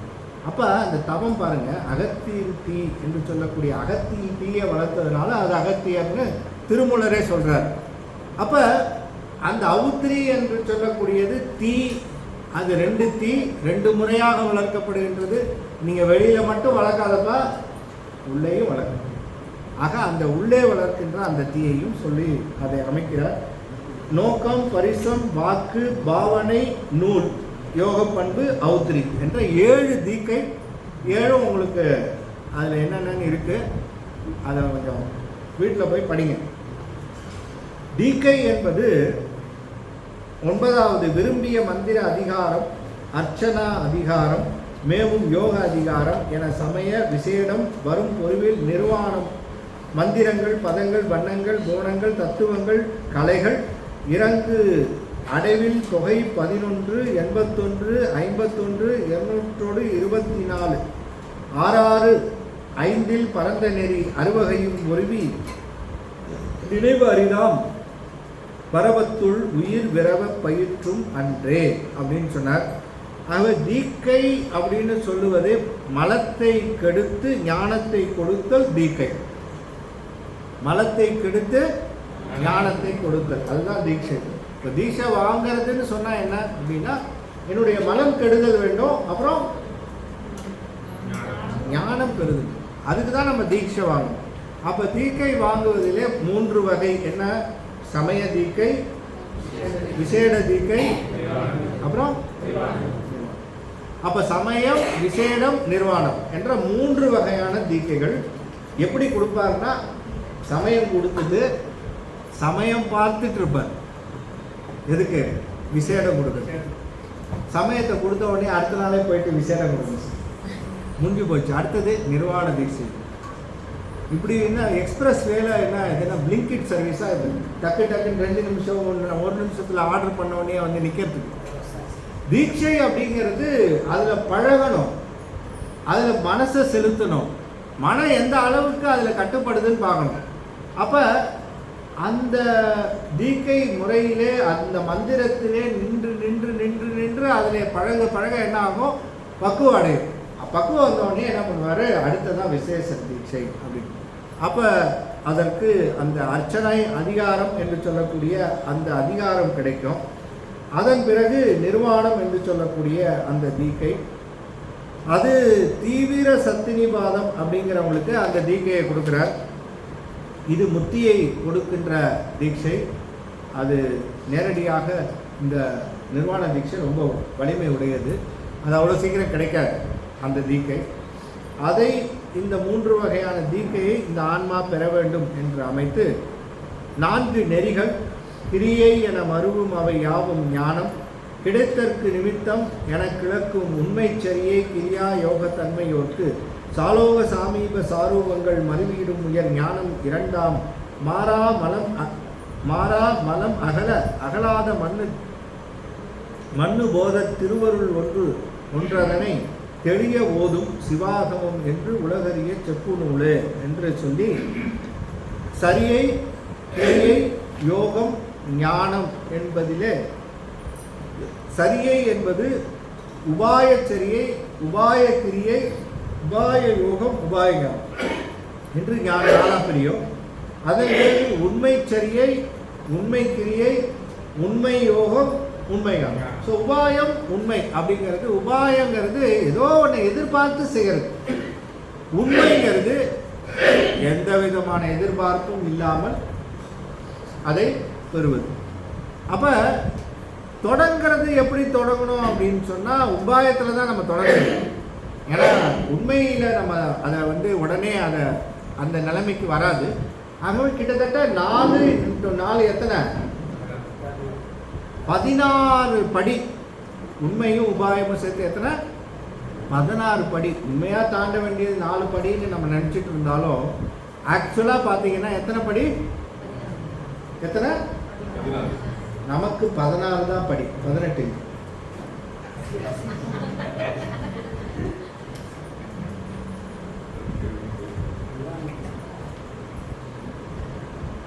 சரியில் சரியை, சரியில் கிரியை, சரியில் யோகம், சரியில் ஞானம். அதில் உண்மையும் உபாயம். உண்மை சரியில் சரியை, உண்மை கிரியில் கிரியை, உண்மை யோகத்திலும், உண்மை யோகத்திலும். இப்போ இந்த 16 படிகளையும் 4 நிலைகளிலே அவர் அமைத்து, சரியை முதலிய 4ம் அமைத்து, திருவருள் துறை காரணமாக இந்த பெருமானை இந்த 4 நெறியிலே நின்று நாம் அடைய வேண்டும் என்று காட்டி, நூலின் மரபும் பயனும் என்ற 11வது திருப்பாடல். தெரித்த குருமுதல்வர் உயர் சிவஞான போதம் செப்பினர் அவர் பின்பு அவர் புதல்வர் சிவஞான சித்தி விரித்தனர். மற்ற அவர் திருவடிகள் போற்றி விளம்பிய நூல் அவை இரண்டும் விரும்பி நோக்கி, கருத்தில் உரை திருவருளும் இறைவன் நூலும் கலந்து பொது உண்மை என கருதி யானும் அருத்திமிக உரைப்பன் வளர் விருத்தம் நூறும் ஆசில் சிவப்பிரகாசம் ஆகும் அன்றே. நூலுக்கு பெயர் சொல்றார், நூலினுடைய மரபும் அதனுடைய பயனும் சொல்றார். என்னுடைய மரபு என்னன்னு சொல்றார். தெரித்த குரு முதல்வர் சிவஞான போதம் செப்பினர். யாரு? மெய்கண்டார். சிவஞான போதம் செப்பினர். அவருடைய புதல்வர் சிவஞான சித்தி விரித்தனர். யாரு? சிவஞான சித்தி யாரை விரித்தார்? யாரு? அருள்நந்தி சிவம் விரித்து கூறினார். அவர் புதல்வர் சிவஞான சித்தி விரித்தனர். மற்ற அவர்கள் திருவடிகள் போற்றி விளம்பிய நூல் அவை இரண்டும் விரும்பி நோக்கி, அந்த 2 நூலையும் எந்த விதமான பிறங்களும் இல்லாமல் அதில் சொன்னதை அப்படியே தான் நான் எடுத்து சொல்கிறேன். பட் என்ன வேறுபாடுன்னா, என்னோட ப்ரெசன்டேஷன் கொஞ்சம் வேறு. கருத்து ஒன்று தான். பதி பசு பாசம்னு சொல்லுவேன், அதுலேயும் பதி பசு பாசம் இருக்குது, அதே பதி பசு பாசம். பதி என்று சொல்லக்கூடியது ஆன்மாவை அடையணும், அதுக்கான நிலை.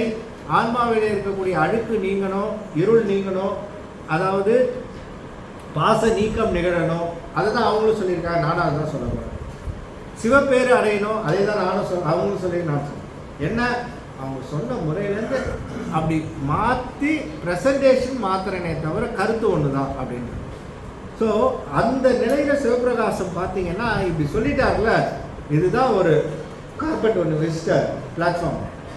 இப்போ அவருக்கு கிடைச்சிருச்சு. நான் தான் ஏற்கனவே சொல்லியிருக்கேன்ல, அப்போ கேட்கக்கூடாது.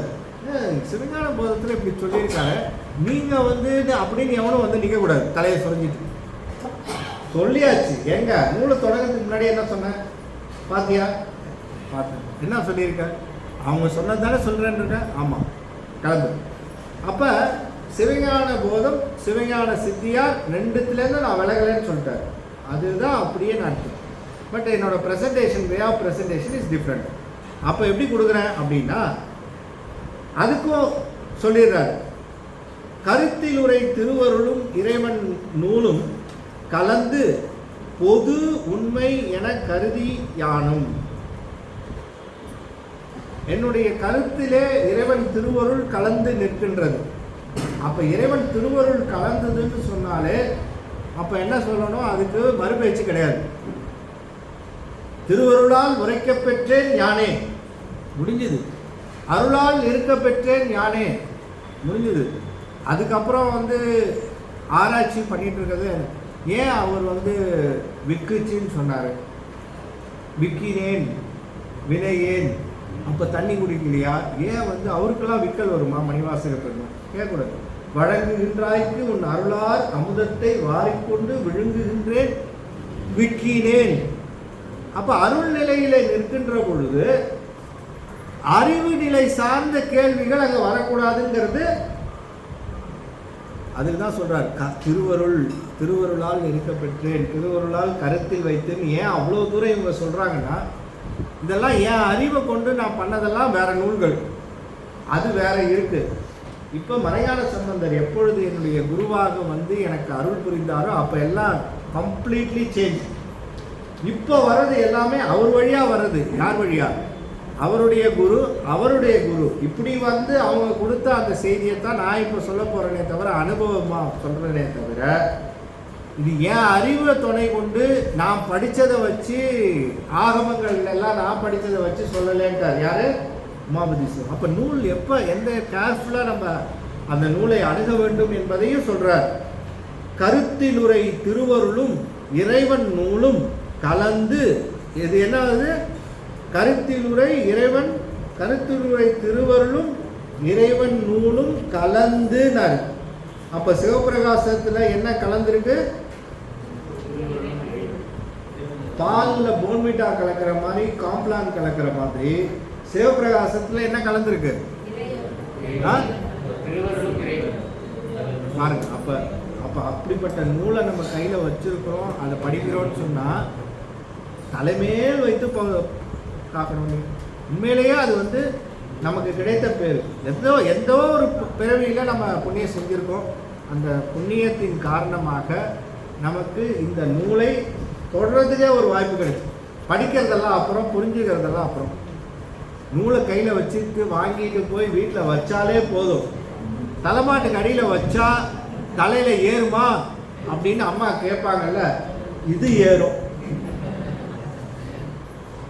எப்பவுமே படிக்கிற புத்தகத்தை வந்து தலைமாட்டுக்கு அடியில் வச்சா தலையில் அப்படியாவது ஏறுதா பாடுறான்னுவாங்கல்ல, அந்த மாதிரி திருவாசகத்தையும் சிவபிரகாசத்தையும் நம்ம தலைமாட்டுக்கு அடியில் வச்சா சத்தியமாக ஏறும்.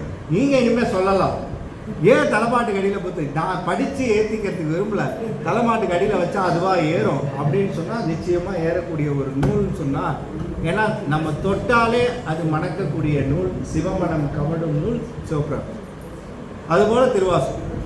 அப்போ இந்த நூல் மரபு பயன் அது ரெண்டுத்தையும் சொல்லி பொது உண்மைன்னு சொல்கிற அப்படின்னு சொல்லிட்டார் இப்போவே.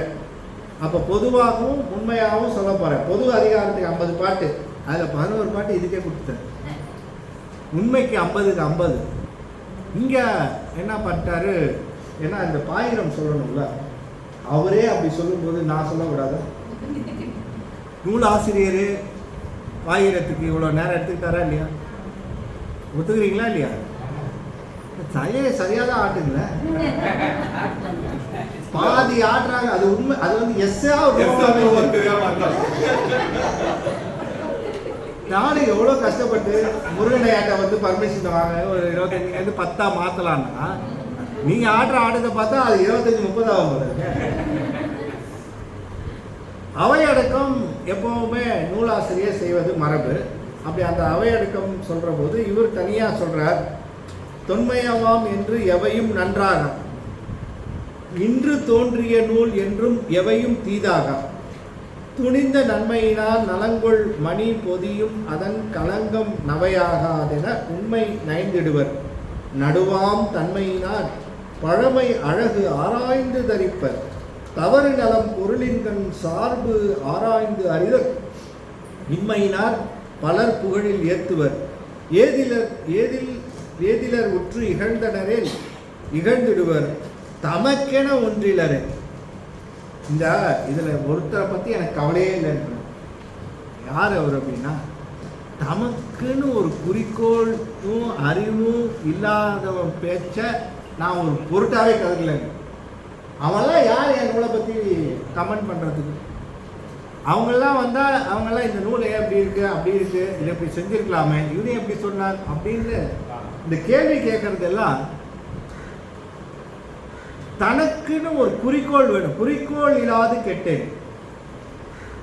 என்ன பாட்டு அது தொடங்கிறது?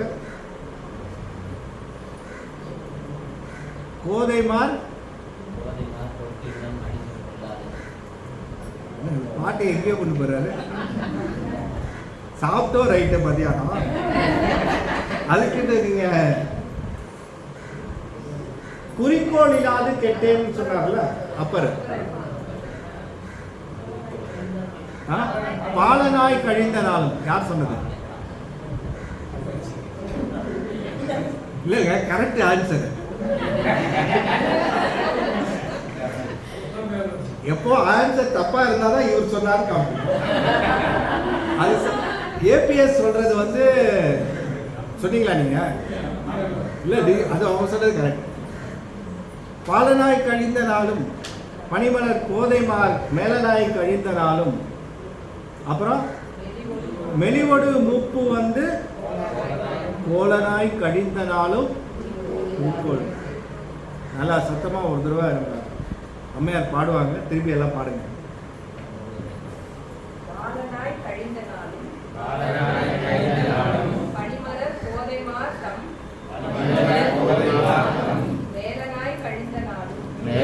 கழிந்த நாளும் மெலிவொடு மூப்பு வந்து கோலனாய் கழிந்த நாளும் குறிக்கோள் இல்லாது கெட்டேன் கேளுலாம் பரணவேலி திருக்கொண்டீச்சரத்துளானே. அடுத்த முறை எனக்கு இந்த மாதிரி ஞாபகம் இல்லாம கேட்டேன்னா அத்தனை பேர் ரெஸ்பான்சிபிலிட்டி இல்லையா? எல்லாரும் பாடிட்டாங்க ஒருத்தர். இந்த குறிக்கோள் இல்லாது கெட்டேன்னு வருமே, அது எந்த பாட்டு தொடங்குறது? எப்ப? பாலனாய் கழிந்த நாள் அப்படின்னா என்ன சொல்லணும்? அப்ப இந்த குறிக்கோள் இல்லாதவர்களை வந்து அதனாலதான் பெரிய புராணத்துல சொல்றார், குறிக்கோள் என்று சொல்லக்கூடிய அந்த குறிக்கோள் உடையவர்கள் அந்த 63 நாயன்மார்கள் ஒவ்வொருத்தருக்கும் ஒரு குறிக்கோள். ஒருத்தர் கோவணம் கொடுத்து அப்புறம் உணவு உண்ணுது, ஒருத்தர் அந்த பானை மண்பானை கொடுத்து அடியாருக்கு கொடுத்து உதவுதல், ஒருத்தர் வீட்டுக்கு வர்றவங்களுக்கெல்லாம் சாப்பாடு போடுதல். இளையான்குடி மாறினாங்க, அவருக்கு பிரச்சனையே கிடையாது. சிறு தொண்டருக்கு ஒரு பிரச்சனை உண்டு. சிறு தொண்டருக்கும் இளையான்குடி மாறனாயனாருக்கும் என்ன வேறுபாடு சொல்லுங்க பார்க்கலாம். இளையான்குடி மாறனாயனாரும் போய் அடியார் கூட்டு வரணும், அன்னம் பாலிச்சா சாப்பிடணும், குறிக்கோள் கரெக்டா? சிறு தொண்டரும் திருநீர் பூசை அடியார் பார்க்கணும், ஐயா வாங்கன்னு கூட்டு வரணும், சாப்பிடணும், கரெக்டா? இப்போ இந்த 2 பேருக்கும் என்ன வேறுபாடு அப்படின்னு சொல்லுங்க. அந்த வரலாற்றுல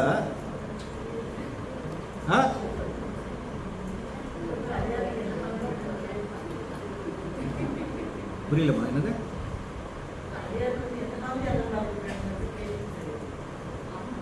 அது அந்த ஃபுட்டோட கேட்டர் எப்படி அது கேட்டர் பண்றாரு இவர் வந்து 6 சுவை அதுன்றங்க. சரி, அது ஒரு நல்ல பாயிண்ட்ஸ் நிறைய கிடைக்குது. இவரு பார்த்தீங்கன்னா என்ன விதமான உணவு வேணா போடுறதுக்கு தயாரா இருக்கு. பட் இவர் பியூர் வெஜிடேரியன். அவங்க சொல்றாங்க வெஜிடேரியன் ஃபுட்டு, நான் வெஜிடேரியன்.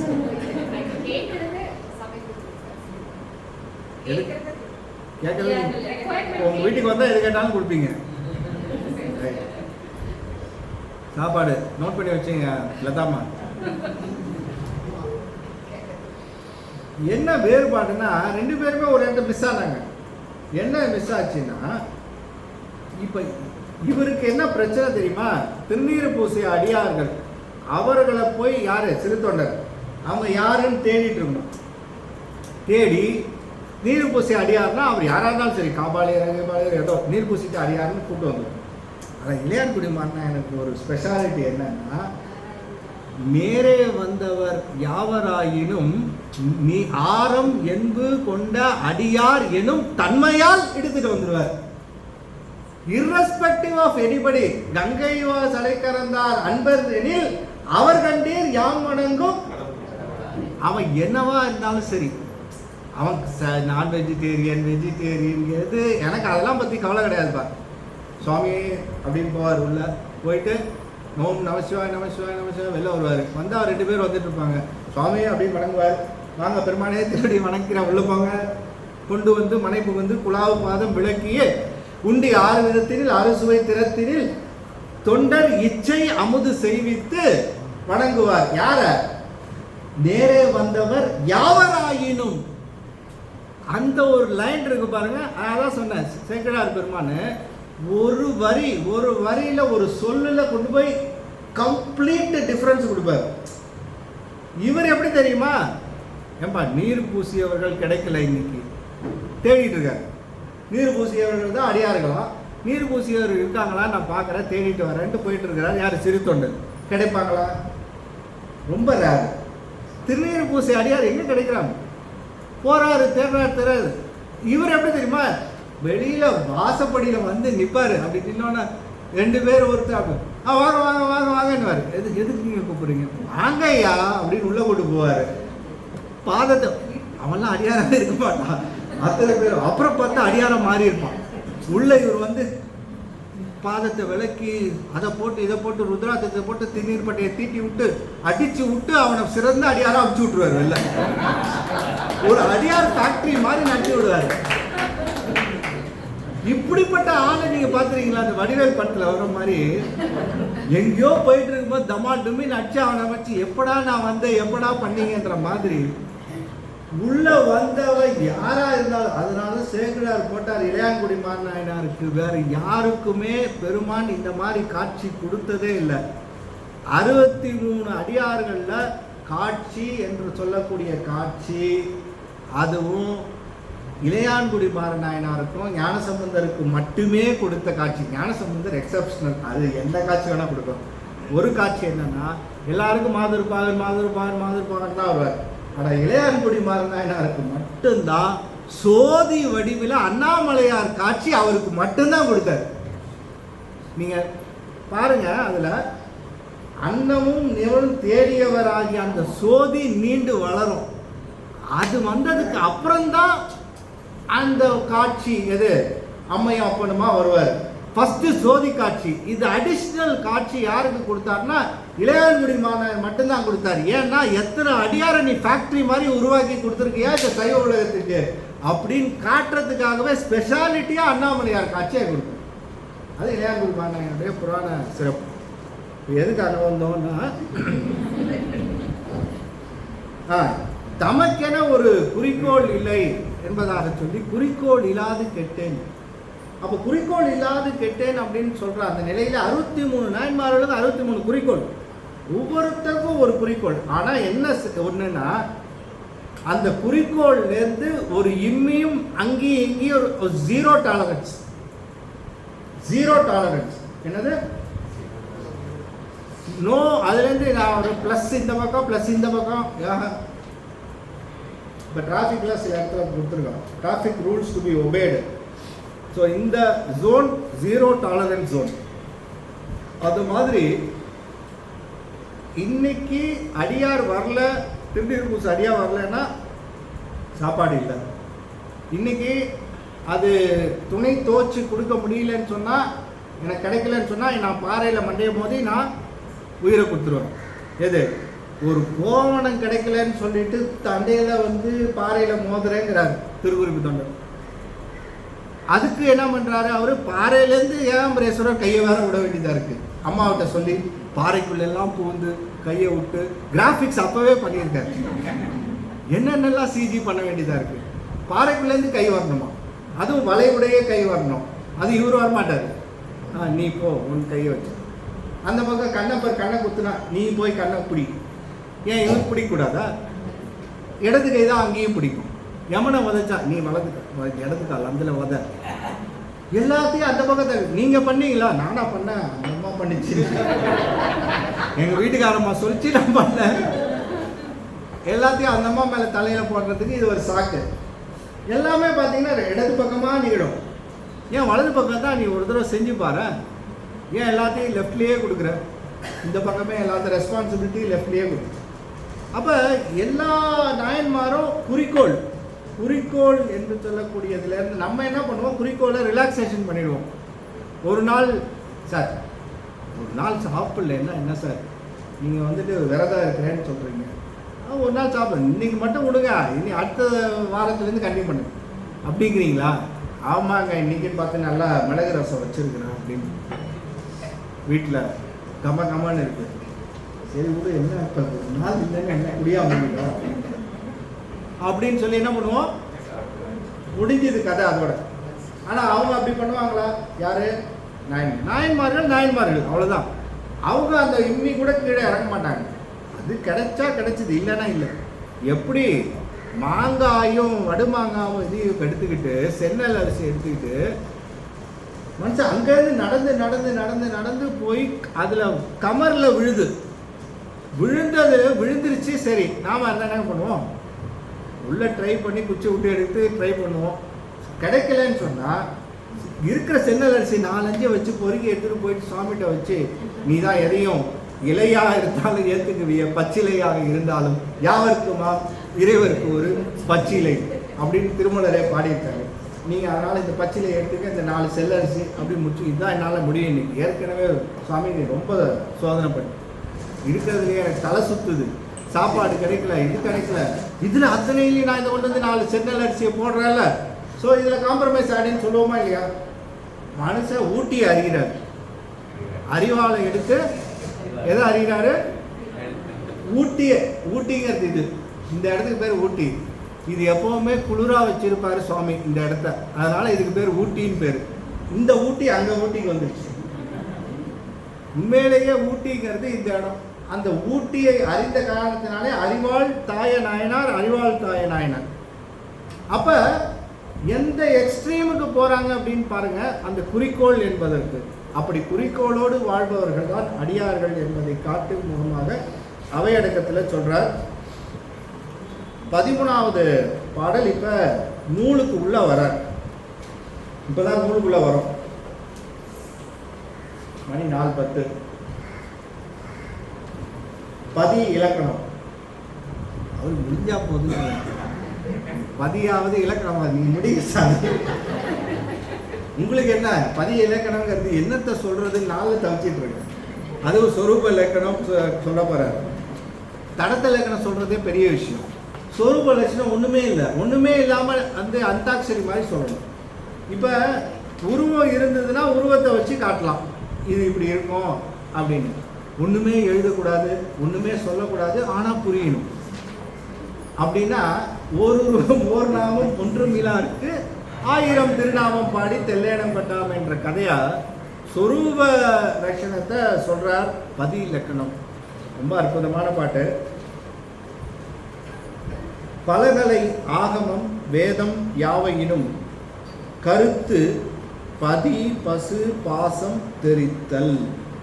எல்லா ஆகமங்களும், எல்லா கலைகளும், எல்லா வேதங்களும் அதனுடைய கருத்து எங்கே இருக்கு, அதனுடைய கருத்து எங்கே போகுதுன்னா 3 போகுது.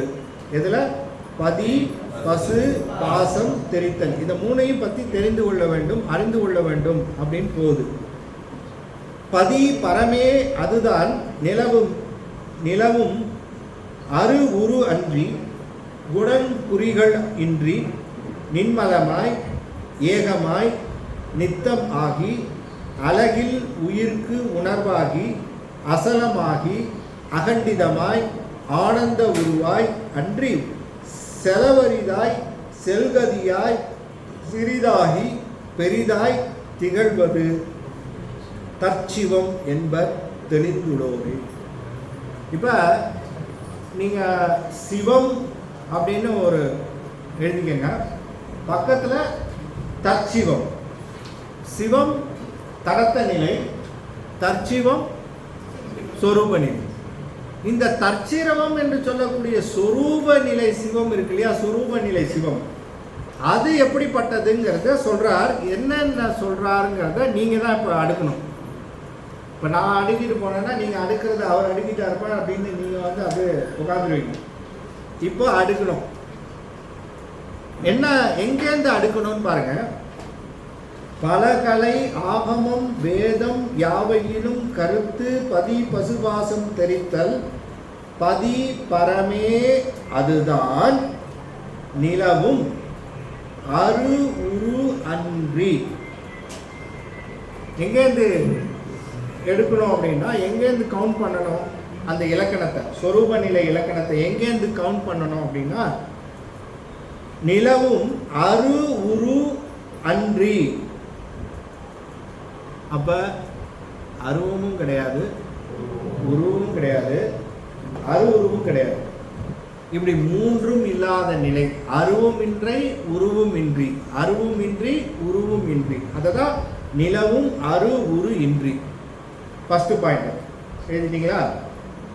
சொற்ப, அதாவது சொரூப நிலை சிவனுக்குரிய ஃபர்ஸ்ட் பாயிண்ட் என்னது? அரு உரு அப்படின்னு சொன்னாலே அரு உருவும் வந்துடுது. அந்த மூன்று நிலையும் இல்லை. ரெண்டாவது, குணம் குறிகள் இன்றி. குணமும் குறியும் கிடையாது. குணம் என்பது என்ன குணம்? முக்குணம். அந்த நமக்கு இருக்கக்கூடிய மூன்று குணமும் அவனுக்கு இல்லை, பட் அவனுக்கு குணம் உண்டு இல்லையா? குணம் இன்றி. அப்புறம் மூணாவது என்ன? குறிகள் இன்றி. குணம் இல்லாதது ஒண்ணு. எதுக்கு? சொரூப சிவனுக்கு இதெல்லாம் இல்லை. என்னென்ன இல்லைன்னு சொல்றார் சொரூப சிவனுக்கு? அதாவது சொரூப நிலையில இருக்கக்கூடிய பெருமான். அதை ஃபர்ஸ்ட் தெரிஞ்சுக்கிறதே பெரிய விஷயம். அது இப்படிப்பட்டதுன்னு அவர் சொல்றாரு, அது எவ்வளவு பெரிய விஷயம் தெரியுமா? சொரூப சிவத்தை விளக்குறதுங்கிறது தடத்த நிலை சிவத்தை விளக்கிட்டு போயிடலாம். ஆனால் சொரூப நிலை சிவத்தை காட்டுவதுங்கிறது உமாவதி சிவத்தினுடைய தனிச்சிறப்பு. அப்ப குறிகள் இல்லை, குணம் இல்லை, குறிகள் இல்லை. குறினா அடையாளம்னு அர்த்தம். ஏதாவது அடையாளத்தை வச்சு காட்டலாமா அப்படின்னா அடையாளம் கிடையாது. தோடு உடைய செவியன் விடை ஏறி ஓர் தூவென் மதிசூடி அப்படிங்கிறது என்ன பதிகம்? அந்த பதிகத்தின் பேர் தெரியுமா? அந்த பதிகத்துக்கு சேக்கடாத்மான் வச்ச பேரு அடையாள திருப்பதிகம்னு பேரு. அந்த பதிகத்துக்கு பேர் என்னது? அடையாள திருப்பதிகம். அடையாள சொல்லி அதை வணங்குறது. அதனால அடையாளங்கள் என்று சொல்லக்கூடிய குறிகள் இருக்கு இல்லையா, அந்த குறி என்பது இல்லை. குணமின்றி குறியின்றி. அடுத்தது, நின் மலமாய். மலம் என்று சொல்லக்கூடியது எப்பொழுதுமே கிடையாது. நமக்கு எப்பொழுதுமே உண்டு, நடுவில் நீங்கும். சிலது சேருது, சிலது எப்பவுமே கூட இருக்கு. ஒன்று கூடவே இருக்கு. கூடவே இருக்கிறது எது? ஆணவம். அதுக்கு என்ன பேரு? மூலமலம். மூலமலம்ங்கிறது இன்னொன்று பேர் என்ன? சகசமலம்.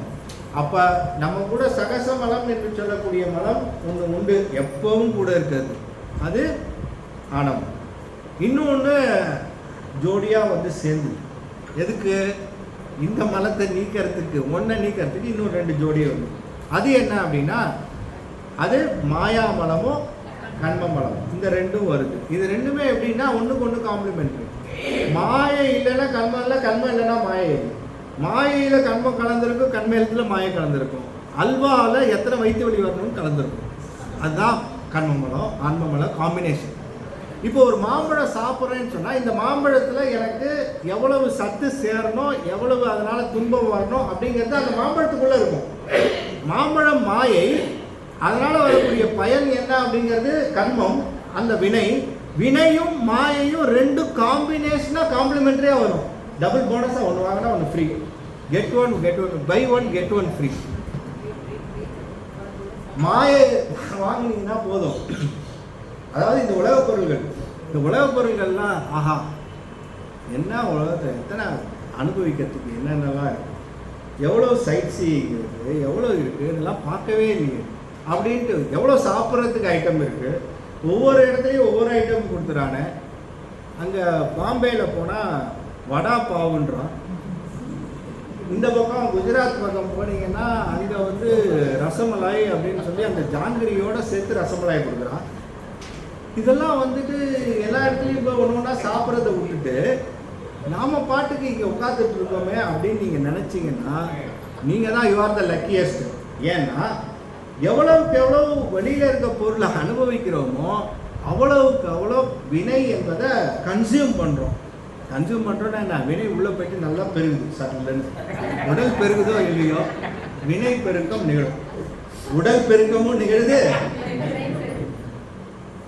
இது ரெண்டும் சைமல்டேனியஸாக பெருமாள் என்ன பண்ணிட்டாரு, கண்மத்தை வந்து தனியாக பிரித்து கஷ்டப்பட்டு கண்மத்தை இந்த இவனுக்கு எவ்வளோ ஊற்றுறது, 2 ஸ்பூனா 3 ஸ்பூனா, ஜாஸ்தி குடித்தா என்ன ஆகும் அப்படின்னு பயந்துக்கிட்டெல்லாம் இல்லை. கண்மத்தை அப்படியே சுகர் கோட்டட் டேப்லெட் மாதிரி மாயையில் அப்படியே கலந்து, இந்தாப்பா உன் காரு அப்படின்ட்டு அப்படியே காரை கொடுக்குறது.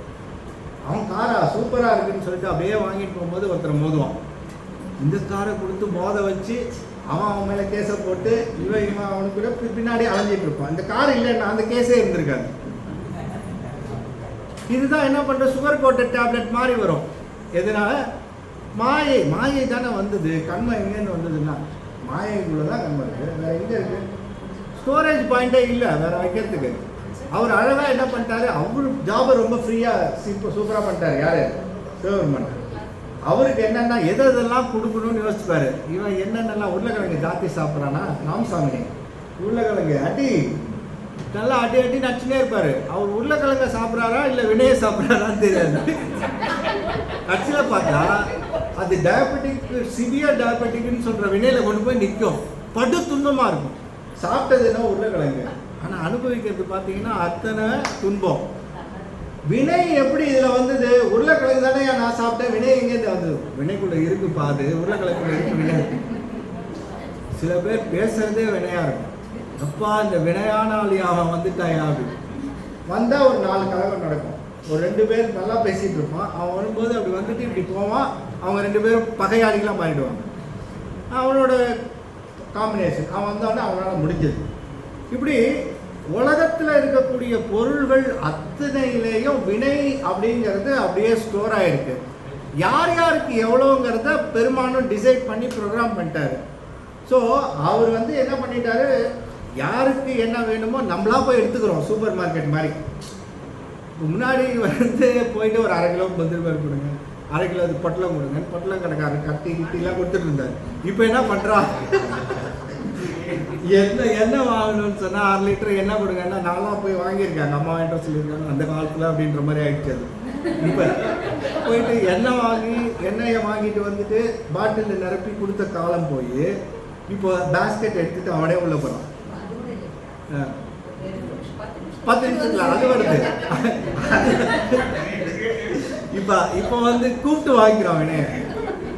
சரி இப்போ என்ன அதுதான் அடுத்த ஸ்டேஜில் என்ன பண்ணோன்னு கேட்டால், வினையை வந்துட்டு எல்லாம் ஷெல்ஃபில் இருக்குது, நம்மளே போய் 1 2 3 போட்டுட்டோம்.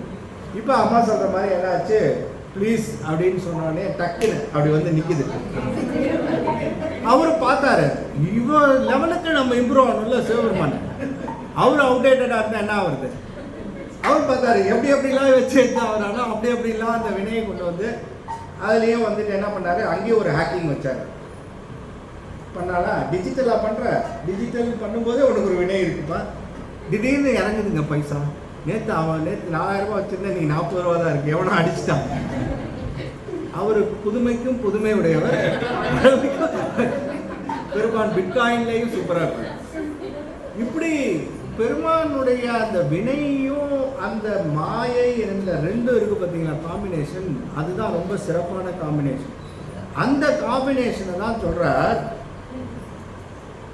பதி பசு பாசம் தெரித்தல் பதி பரமே அதுதான் நிலவும் அருவுரு இன்றி குணம் இன்றி குறிகள் இன்றி நின்மலமாய் மலம் இல்லாத நிலை நின்மலம். அப்புறம் சொல்றார், சொரூப நிலையில தான் ஏகமாய் நிற்கும். மற்ற எல்லா இடத்துலையும் 2ஆக இருப்பாரு, இல்லை 3ஆ இருப்பாரு, இல்லை 4ஆ இருப்பாரு, இல்லை 5ஆ இருப்பாரு. 5ஆ இருக்கிற இடம் அது எந்தெந்த இடம்? நாதம், பிந்து, சாதாக்கியம், ஈஸ்வரம், சுத்த வித்தை. இவர் ஒன்னே என்ன ஒரு மாதிரி பார்க்குறாரு, என்ன 1ஆ இருப்பார், 2ஆ இருப்பார், 5ஆ இருப்பாருன்னாரு. என்ன சொல்ல வர்றாரு இவரு?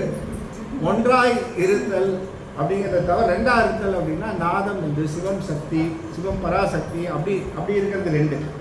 ஒன்றவன் தானே, 2 அவன் இன்னருள், நின்றனன் 3 4 உணர்ந்தான், 5 விரிந்தனன், 6 விரிந்தனன், 5 வென்றனன், 6 விரிந்தனன், 7 உம்பர் சென்றனன், தான் இருந்து தான் உணர்ந்து 8. இது திருமந்திரத்தில் முதல் பாடல். அப்போ இறைவன் ஒன்றாய் ஒரே ஒருத்தர் மட்டும் அப்படி ஒன்று ஏகமாய் நிற்றல், அது சொரூபத்தில். ஏன்னா சக்தியும் ஒடுங்கிடும். உடையாள் உந்தன் நடிகருக்கும் உடையாள் நடுவுள் நீ இருத்தி அடியே நடுவுள் இருவீரும் இருப்பது ஆனால் அப்படிங்கிறது எதுன்னா அதுதான் சொரூப நிலை. அடியார்களுடைய உள்ளத்திலே இருத்தல் நிலை இருக்கு பார்த்தீங்களா, அது ஒன்றாய் ஒரு ஏகமாய் நிற்றல். வெளியில அவர் இருக்கிறது எல்லாம் தடத்த நிலை. ஆன்மாவினுடைய உயிருக்கு உயிராய் இருக்கிறார்ல, அந்த நிலை தான் சிறப்பு நிலை. அதை தான் இங்க தற்சிவம்னு சொல்றார். அதை கோடிட்டு காட்டுறார், அதுதான் அங்க சிறப்பு.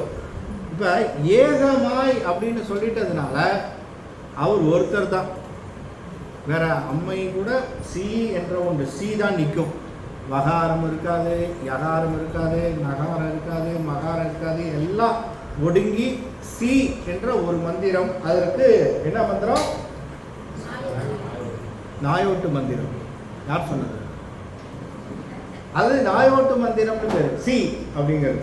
அப்ப அந்த சி என்ற நிலை சிகார நிலை, அந்த நிலை தான் சொரூப நிலை, அது ஏகம் என்ற நிலை. எத்தனை ஆச்சு எழுதிட்டு வரீங்கல்ல? ஏகமாய். அப்புறம் நான் கேட்பேன் முடிச்சுட்டு, நித்தம் ஆகி. அப்ப நித்தம் அப்படிங்கிறது இந்த நிலை, அது சத்தியமான நிலை, எப்பொழுதும் சத்து என்று சொல்லக்கூடிய சத்திய நிலை. நித்தமாகி அழகில் உயிர்க்கு உணர்வாகி. அழகில் உயிர்க்கு உணர்வாகிங்கிறது தான் நான் இப்ப சொன்னது, உயிருக்கு உயிராக நிற்கின்ற நிலை. அசலம் ஆகி, இந்த சலம் அசலம் அப்படிங்கிற நிலையில அசலம் ஆகி அகண்டிதமாய். அப்ப அகண்டிதமாய் நிற்க, கண்டிதம் அகண்டிதம். கண்டித நிலை அது தடத்தம், அகண்டிதம் சொரூபம்.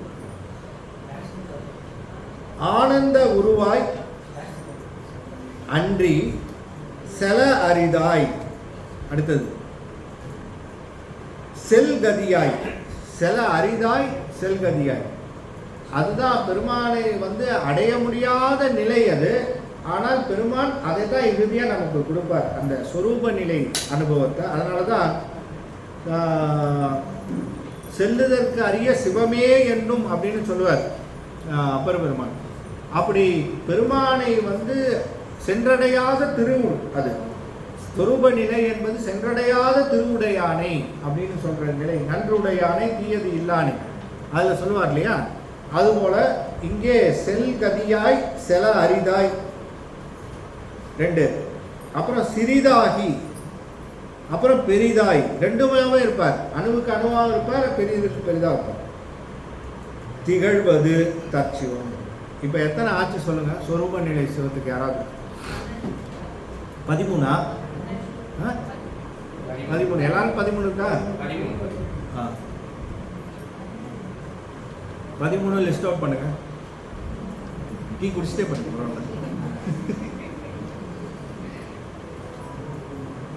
இப்ப இந்த தற்சிவம் என்று சொல்லக்கூடிய தற்சிவமானது சொரூப நிலை சிவம் என்று போற்றப்படுகின்ற நிலையிலே நிற்பது. இந்த தற்சிவத்தினுடைய தனி சிறப்பு திருவாசகத்துல திருக்கோத்தும்பி அப்படிங்கிற பதிகம். இந்த திருக்கோத்தும்பி பதிகத்துல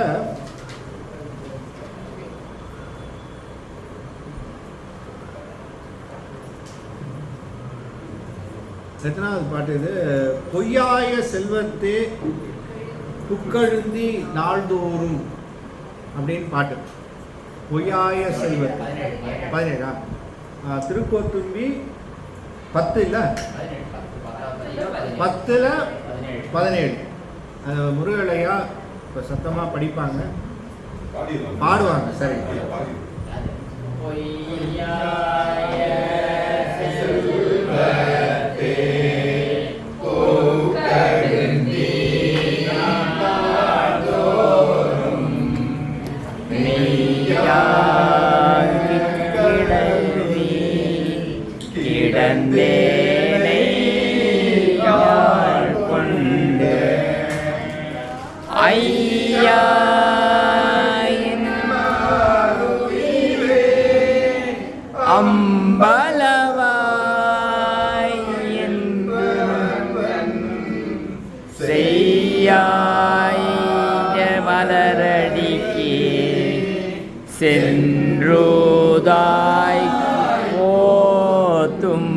லீ.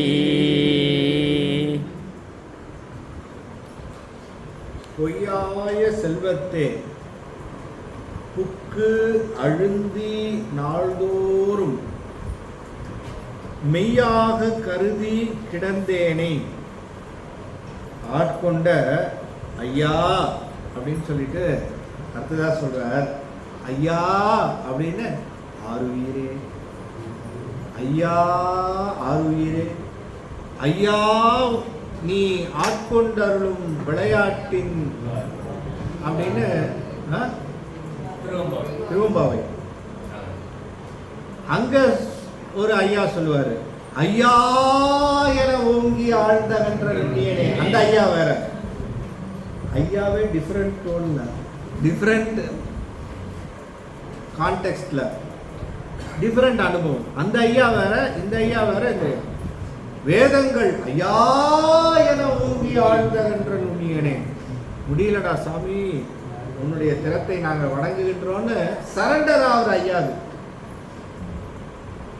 இங்க ஐயா அருயிரே அப்படின்னு பெருமான் அவனுடைய அந்த உயிருக்கு உயிராய் இருக்கும் நிலைதான் சொரூப நிலை. சொரூப நிலை எங்க இருக்குன்னு சொன்னா, உயிருக்கு உயிர் உள்ள அந்தந்த ஆன்மாவுக்கு அந்தந்த சிவம் அதுக்கு சொரூபம். உங்களுக்கு சொந்தங்க அது. அந்த என்னுடைய உயிர், அதனாலதான் லிங்கத்தை தரித்து கொள்வார்கள். தாரணம் செய்து அதை குழந்தை மாதிரி கையில வச்சு ஐயா என் ஆருயிரே அப்படின்னு குழந்தை போல கொஞ்சுகின்ற நிலை வீரசைவ மரபு. ஏன் அப்படின்னா, எனக்கு உரியது, இது என்னோடது அப்படின்ற ஒரு அந்த நிலை இருக்கு பாருங்க. அந்த அனுபவம் எப்படின்னா, அது உண்மையிலேயே அதுக்கு அந்த ஆன்மாவுக்கு அந்த சிவம், அந்த ஆன்மாவிற்கு அந்த சிவம் விளங்கும். அதை முதல்ல வணங்கி கொண்டு அப்புறம்தான் வெளியில இருக்கக்கூடிய சிவத்துக்கு பூசணி. வெளியில லிங்கத்தை வைத்து பூசிக்கின்ற அந்த நிலைக்கு முன்னே உள்ள இருக்கிற அவரை பூசிக்கணும். உள்ள இருக்கிறவரை விட்டுட்டு வெளியில இருக்கிறவரை மட்டும், அப்ப ரெண்டும் மேட்ச் ஆகாது. அப்போ உயிருக்கு உயிராக இருக்கக்கூடிய நிலை இருக்கு பார்த்தீங்களா, அதுதான் ஆருயிர். நம்மால் கதை விடலாம்.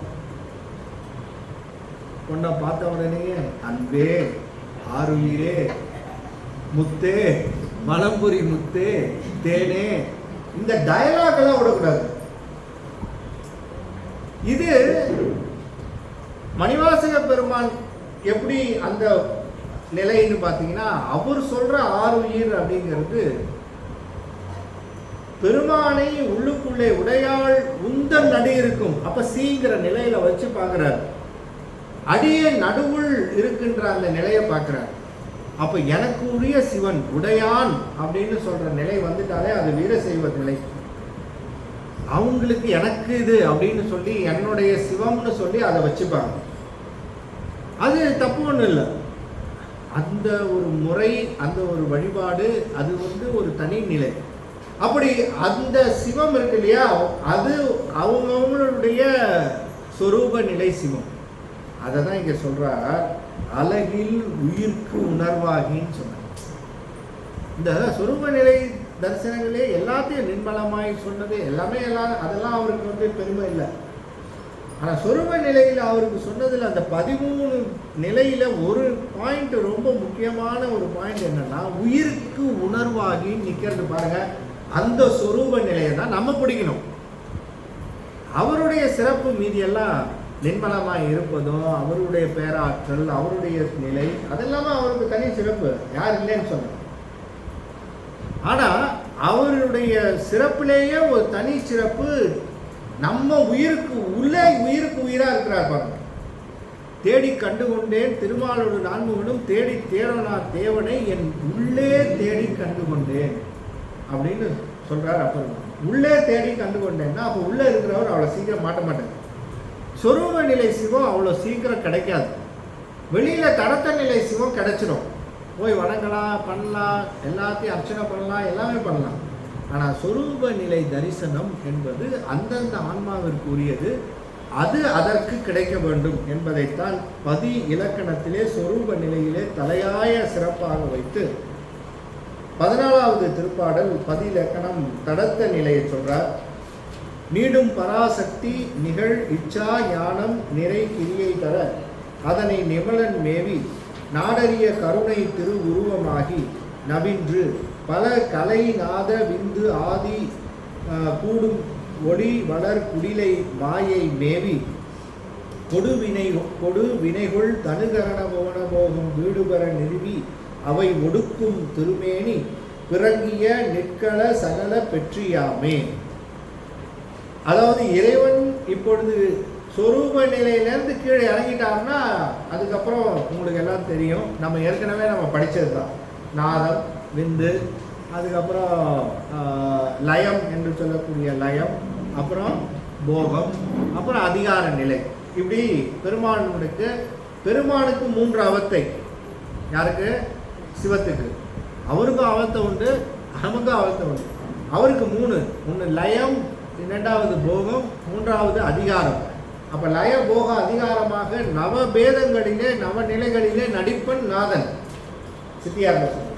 அப்போ நவந்தர் பேதம் என்று சொல்லக்கூடிய 9 நிலை பேதங்களை சொல்கிறார். அதுக்குரிய பிளாட்ஃபார்ம் என்னென்னா சுத்த வித்தையில் கொஞ்சம் நீக்கும், அசுத்த மாயையில் கொஞ்சம் நிற்கும், அதன் பிறகு பிரகிருதி மாயையில் கீழே அதிகார நிலையை செலுத்துவார். அப்போ அவரே டைரெக்டாக செலுத்தணும்னு சொன்னால் அங்கே மழை இருக்கக்கூடாது, அதனால் சுத்த மாயையிலேயே அவர் அங்கே நின்றுடுவார். அதன் பிறகு அடுத்ததாக வரக்கூடிய நிலை அவருடைய அசுத்த மாயை என்று சொல்லக்கூடிய நிலை. அது ஆன்மாக்களிலேயே அந்த நிலையிலேயே உயர்ந்த நிலையில் இருக்கக்கூடிய ஆன்மாவாகிய சதாசிவம் என்று சொல்லக்கூடிய சதாசிவத்தை வைத்து அது 5 முகங்கள் உடையது. அதெல்லாம் தடத்த நிலை, 5 நிலையை வச்சு பண்ணுவார். அதன் பிறகு அடுத்த நிலை வருகின்ற பொழுது வடிவம் வேணும் அப்படின்ன உடனே மாகேஸ்வரம் என்று சொல்லக்கூடிய மாகேஸ்வர மூர்த்தங்களை எடுப்பார். அப்படி மாகேஸ்வர மூர்த்தங்களில் 25 மூர்த்தங்கள் மாகேஸ்வர மூர்த்தங்கள், அதிகார மூர்த்தங்கள், அவையெல்லாம் ரொம்ப சிறப்புடையது. அதிலே தட்சிணாமூர்த்தி திருக்கோலம், நடராஜர் திருக்கோலம், ஏகபாத திருவுருவம், அப்படி உமா ஸ்கந்தர் என்று சொல்லக்கூடிய சந்திரசேகரர், பிறைசூடி, அத்தனை பேரும் அந்த 25 மகேஸ்வர மூர்த்தங்களிலே நின்று தடத்த நிலை. இதெல்லாம் அப்படி தடத்த நிலை அனுபவத்திலே தடத்த நிலையிலே இறங்கி வந்து மாகேஸ்வர மூர்த்தங்களாக அப்படித்தான் இருக்கிறாரா வடிவம்னா என்ன வடிவம் வேணாலும் இருப்பார். அப்படி எந்த வடிவங்களும் அவருக்கு எடுக்கின்ற அந்த நிலை வருகின்ற பொழுது அந்த வடிவங்களை அவர் கொள்ளுகின்ற பொழுது அது தடத்த நிலையாகும். அப்போ இறைவனுக்கு வடிவம்னு சொல்லிட்டாலே அது அருவமாக இருந்தாலும் சரி, உருவமாக இருந்தாலும் சரி, அருவருவமாக இருந்தாலும் சரி, அது தடத்த நிலைக்கு வந்துடும். அதை கொண்டு போய் சொரூப நிலையில் கொண்டு போய் அதையும் கனெக்ட் பண்ணக்கூடாது. அப்போ தடத்த நிலைக்கு அவர் இறங்கி வருகின்ற பொழுது சிவம் தடத்த நிலையில் நிற்கின்ற போது அது உருவம் கொள்ளும். ஆனால் நம்முடைய உருவமும் அந்த உருவமும் ஒன்றா நினைச்சிடக்கூடாது. பல பேர் என்ன மிஸ்டேக் பண்ணுறாங்க அப்படின்னா, சிவபெருமானுக்கு திருவுருவம் வந்தது, சிவபெருமானுக்கு வந்துட்டு விறகு வெட்டியாக வந்தார், சிவபெருமான் வந்து பொதிசோறு சொந்தராக வந்தார் அப்படின்னா அந்த திருமேனி வினையினால் வந்த திருமேனி அன்று அது அருள் திருமேனி கொள்ளுது. அது அப்படியே அருள் அப்படிங்கிற அந்த அருள் வடிவமே அப்படியே அழகாக அப்படி மாறும். அதை தட்டி விட்டாருன்னா அது அப்படியே மாறிட்டே இருக்கும், என்ன வடிவம் வேணால் வந்துட்டு இருக்கும். அவர் என்ன சங்கல்பம் செய்கின்றாரோ அந்த வடிவம் வரும். அது மட்டும் இல்லை, என்ன வடிவத்திலே நீங்கள் நினைக்கிறீர்களோ அந்த வடிவத்தில் வந்து அவன் அருள் செய்வான். மலர்மிசை ஏகினான் மானடி சேர்ந்தார், நிலமிசை நீடு வாழ்வார். ஏகினான் அப்படின்று அவர் பாஸ்டென்ஸில் ஏன் சொன்னார், இறந்த காலத்தில் ஏன் சொன்னார்? மலர்மிசை ஏகி அப்படி ஏகினான்னு ஏன் பாஸ்டென்ஸ் சொன்னார்னா, நினைப்பவர் உள்ளத்திலே விரைவாக சென்று சேர்தலினால் ஏகினான் என்றார். இப்ப நான் நினைச்சதே பெருமான் வேணும், சட்டோ நினைக்க மனத்தமுதாம் சங்கரன், நினைச்ச உடனே அவர் வரணும், அந்த கோலத்துல வரணும் அப்படின்னு சொன்ன உடனே நினைச்ச உடனே வரணும்ல. அதுக்காக பெருமான் வந்து அந்த கோலத்தை உடனே எடுத்து கொள்ளுகின்ற அந்த கோலமாக அது விளங்குகின்றதுனால அந்த திருமேனி அருள் திருமேனியாக அது விளங்குகின்றது என்று சொல்லி, அதுவும் விந்து, அதை குடிலை என்று சொல்லக்கூடிய சுத்த மாயை, அந்த மாயையினுடைய சக்தி, ஞான சக்தி, கிரியாசக்தி, இந்த இரண்டும் சமமாக நிற்கின்ற நிலை சதாசிவ நிலை. கிரியாசக்தி மிகுந்து நிற்கின்ற நிலை ஞான சக்தி குறைந்தும், கிரியாசக்தி மிகுந்து நிற்கின்ற நிலை மாகேஸ்வர மூர்த்தம், அதான் மாகேஸ்வர நிலை. ஞான சக்தி மிகுந்து கிரியாசக்தி குறைஞ்சு இருக்கிற நிலை என்ன?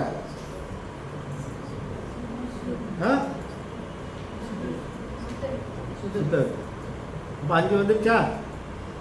அப்ப சுத்த வித்தை, அப்புறம் ஈஸ்வரம், சாதாக்கியம், ஈஸ்வரம் சாதாக்கியம், ஈஸ்வரம் மாகேஸ்வரம், அப்புறம் சாதாக்கியம் சதாசிவ தத்துவம், அப்புறம் சுத்த. இப்போ வித்யேஸ்வரன். இப்போ இந்த 3 நிலைகள் என்று சொல்லக்கூடிய 3 நிலைகளில் பெருமான் மிக அற்புதமாக தன்னுடைய தனத்த நிலை என்று சொல்லக்கூடிய அந்த நிலையிலே நின்று ஆன்மாக்களுக்கு அருள் புரிகின்றான் என்பது தான் இதில் நிற்களம் சகலம் என்று சொல்லக்கூடிய அந்த திருமேனியை அமைத்து காட்டி, உருவம் உடையவனாதல் பற்றி அந்த குற்றங்கள் வாராது என்பதை 15வது திருப்பாடலிலே ஈங்கு இது என்று அது கடந்த இயல்பினானும் ஈறுமுடன் நடுவு ஒன்றும் இலாமையானும் ஓங்கி வளர் ஞானமயன் ஆதலானும் உண்மை பிறர்க்கு அறிவறிய ஒருமையானும் தாங்கறிய வெறுப்பினோடு விருப்பும் எல்லாம் சார்வறிய தனிமுதல்வன் ஆதலானும் நீங்களரும் உயிர்க்கு உயிராய் நிற்றலானும் எங்க உயிர்க்கு உயிராய் நிற்றலானும் நிறுத்திடுவன் நினைந்த உரு நிமலன்தானே. இப்போ நான் சொன்னேன் இல்லையா, நினைந்த உருவை எடுக்கிறார் பெருமான்.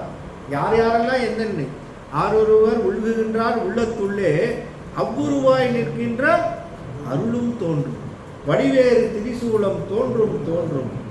அப்புறம் வளர்சடை மேல் இளமதியம் தோன்றும். அப்ப எல்லாமே பார்த்தீங்கன்னா என்ன நினைக்கிறோமோ அந்த வடிவத்தில் தோன்றும்னு கொடுக்குறார். இப்படி யார் கொடுக்க முடியும் சொல்லுங்க? இங்கு இது என்று அது கடந்த இயல்பினானும், இது ஆராய்ச்சி பண்றதுக்குரிய நிலை பெருமான்கிட்ட இல்லைன்ற. அவரு என்ன நினைக்கிறாரோ, என்ன சொல்லுவாரு,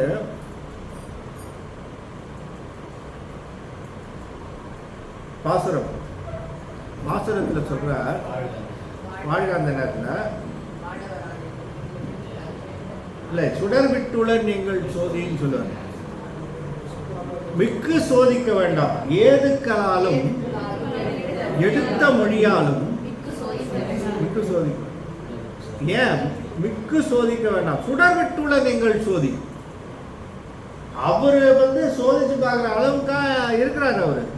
அப்ப மிக்கு சுடர் விட்டுள்ள நீங்கள் சோதி. அதனால இதனால இது, அதனால இது, இதனால விளையும் அப்படிங்கிற உன் கால்குலேஷன் அங்கே ஒர்க் அவுட்டே ஆகாது. ஆணைக்காரரும் யானைக்கு குடுறோங்கிற கதையே கிடையாது. அவர் என்டையரா மாற்றி செய்வார். இவருக்கு சூளை வழி கொடுத்தாரு, எனக்கும் நானும் போய் வேற சமயம் புகுந்து அங்கே கொஞ்ச நாள் இருந்தேன்னு சொன்னால் எனக்கு சூளை வழி வருதா பார்க்கலான்னு உட்காந்துட்டு இருந்தேன்னா ஜென்மத்துக்கு உட்காந்துட்டு இருக்க வேண்டியதுதான்.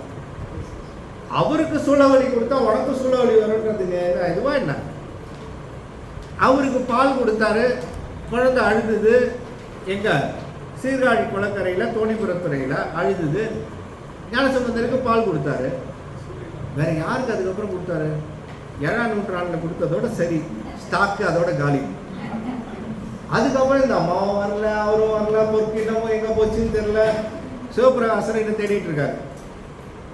இந்த ஞானசம்பந்தருக்கு கொடுத்த கிண்ணத்தை அந்த அம்மா ரிட்டர்ன் எடுத்துக்க போயிட்டு இருக்க வாய்ப்பு இல்லை. இது ஞானசம்பந்தருக்கு பால் கொடுத்த கிண்ணம் இருக்குல்ல, அந்த கிண்ணம் எங்கன்னு இந்த ஆள் தேடிட்டு இருக்காரு. யாரு? சிவபிரகாசர். எப்ப 7ஆம் நூற்றாண்டில் கொடுத்தத 15ஆம் நூற்றாண்டில் தேடுறாரு. இது என்ன ஆயிருக்கும்? சீர்காழி குளக்கரைக்கு யாராவது ஒரு ஸ்குவாடை போட்டு, பெட்டர் ஸ்குவாடை போட்டு தேடலாமா? ஏன் தேடுறீங்கன்னா, இன்னும் இல்லைப்பா, அதில் கொஞ்சோண்டு தண்ணியை ஊற்றி அப்படி இப்படின்னு கலக்கி குடிச்சோன்னு வச்சுக்கிறிய, அட்லீஸ்ட் ஞானசம்பந்தருக்கு அளவு இல்லைன்னாலும் வர பிணி பிறவி இதெல்லாம் தீரும்ல, அதில் கழுவி ஊத்துனா சில பேர் சொல்லுவான் உன்னை கழுவி ஊத்துறேன்னு. உண்மையிலேயே சிவபிரகாசம் சொல்றாரு கழுவி ஊத்து அப்படின்னு கேட்ட ஒரே ஆளு சிவபிரகாசம். அந்த பொற்கிண்ணம் எது ஞானசம்பந்தருடைய பொற்கிண்ணம். அந்த மாதிரி என்னத்துக்கு எதை செய்யறாருன்னு நீ இந்த காரண காரியெல்லாம் பார்த்துட்டு இருக்காத. யாரை எப்படி ஆட்கொள்ளணும், யாரை எப்படி பண்ணணுங்கிறது அவருக்கு தெரியும். அதனால நீ வந்துட்டு உன்னோட கால்குலேஷனும் அவர் கால்குலேஷனும் ஒத்தே வராது. Man proposes, god disposes. அவ்வளோதான். நீ என்னதான் ப்ரப்போஸ் பண்ணிட்டு வந்தாலும் ஆக்சுவலி என்ன நடக்கணுமோ அது அவர்கிட்ட இருக்கு, அவர் தான் நடத்தி வைப்பார். அந்த நிலையத்தான் சொல்றார் இங்கு இது என்று அது கடந்த இயல்பினான். அதெல்லாம் தாண்டி எங்கேயோ இருக்கிறான். நீ எங்க இருக்கிற? நம்ம ஸ்டேட்டஸ் என்ன அவரை போய் ஆராயறதுக்கு? ஃபர்ஸ்ட் ஆஃப் ஆல் நீ இப்படி செஞ்சிருக்கலாமோ, நீ இதை பண்ணிருக்கலாம். ஃபர்ஸ்ட் உனக்கு என்ன தெரியும்? முதல்ல நீயே அறிவித்தால் அறியக்கூடிய அறிவு உண்டு. அவரே அறிவிச்சிட்டு இருக்காங்க. அறிவிச்ச ஆளுக்கு அம்மாவுக்கே புத்தி சொல்லும் குழந்தைக்கு அம்மா தான் வந்து புத்தி சொல்லி வளர்த்து கூட்டு வந்திருப்பாங்க. அதே திருப்பி அந்த அம்மாவுக்கு சொல்லுவோம், அம்மா நீ இது பண்ணாதம்மா, உனக்கு தெரியாதா அப்படின்னு. நான் தானடா இதை உனக்கு சொல்லி கொடுத்தேன். அவங்க அம்மாவுக்கே அதை சொல்றது. அந்த மாதிரி வேணா பெருமாள் வந்துட்டு சரி ரைட்டு போனா போது ஒழியுதுன்னு எடுத்துக்கிறாரு. தவிர இங்கு இது என்று அது கடந்த இயல்பினான். நீ அங்க போய் ஆராய்ச்சி பண்ணிட்டு நிற்காத. நீ என்ன பண்ணணும் அப்படின்னா ஈரு முதல் நடுவும் ஒன்றும் இல்லாமையானும் நீங்களரும் உயிர்க்கு உயிராய் நிற்றலானும் நிறுத்திடுவன் நினைந்த உரு நிமலந்தானே. நினைந்த உரு எடுத்துடுவன். என்ன நினைக்கிறியோ அந்த உருவம், எப்படி நினைச்சாலும் அந்த உருவத்தில் வருவார் பெருமான். அப்படிங்கிறதுக்கு பெருமானுடைய இயல்புகளை சொல்லி பிரமாணம் சொல்றார். அப்படியே உள்டாவார்.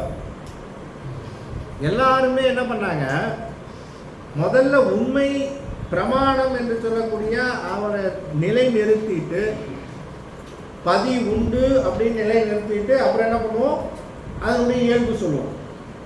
ஆனால் பதியினுடைய இயல்பை சொல்லிட்டு அதனுடைய உண்மையை நிலைநாட்டுறார் யாரு? சிவபிரகாசம். இது இந்த நூலினுடைய தனி சிறப்பு. ஆகவே இந்த பதி உண்மைக்கு பிரமாணங்கிறார். இதுவரையிலும் பதியை பற்றி எல்லாம் சொல்லிட்டு இப்போ வந்து பதி உண்மையை பற்றி சொன்னார். என்ன சார் நீங்கள் தானே இவ்வளோ நேரம் பதியை பற்றி சொல்லிட்டு இருந்தீங்க, அப்போ இருக்குன்னு நினச்சி சொன்னீங்களா இல்லைன்னு சொன்னீங்களா? ஓ பதி இருக்கியா, அதனுடைய இயல்பு இதுதான், அதை நிரூபிக்கலாம். அப்புறம் சில பேர் வந்து கேட்குறான் இருக்கா இல்லையான்ட்டு. அவனுக்காக இது வந்து இந்த பதி உண்மையை வந்து சொல்லுகின்றோம் என்பதாக சொல்லி பதி உண்மை பிரமாணம் என்பதாக 16வது பாடல் இது நம்ம சிந்திக்கலாம்.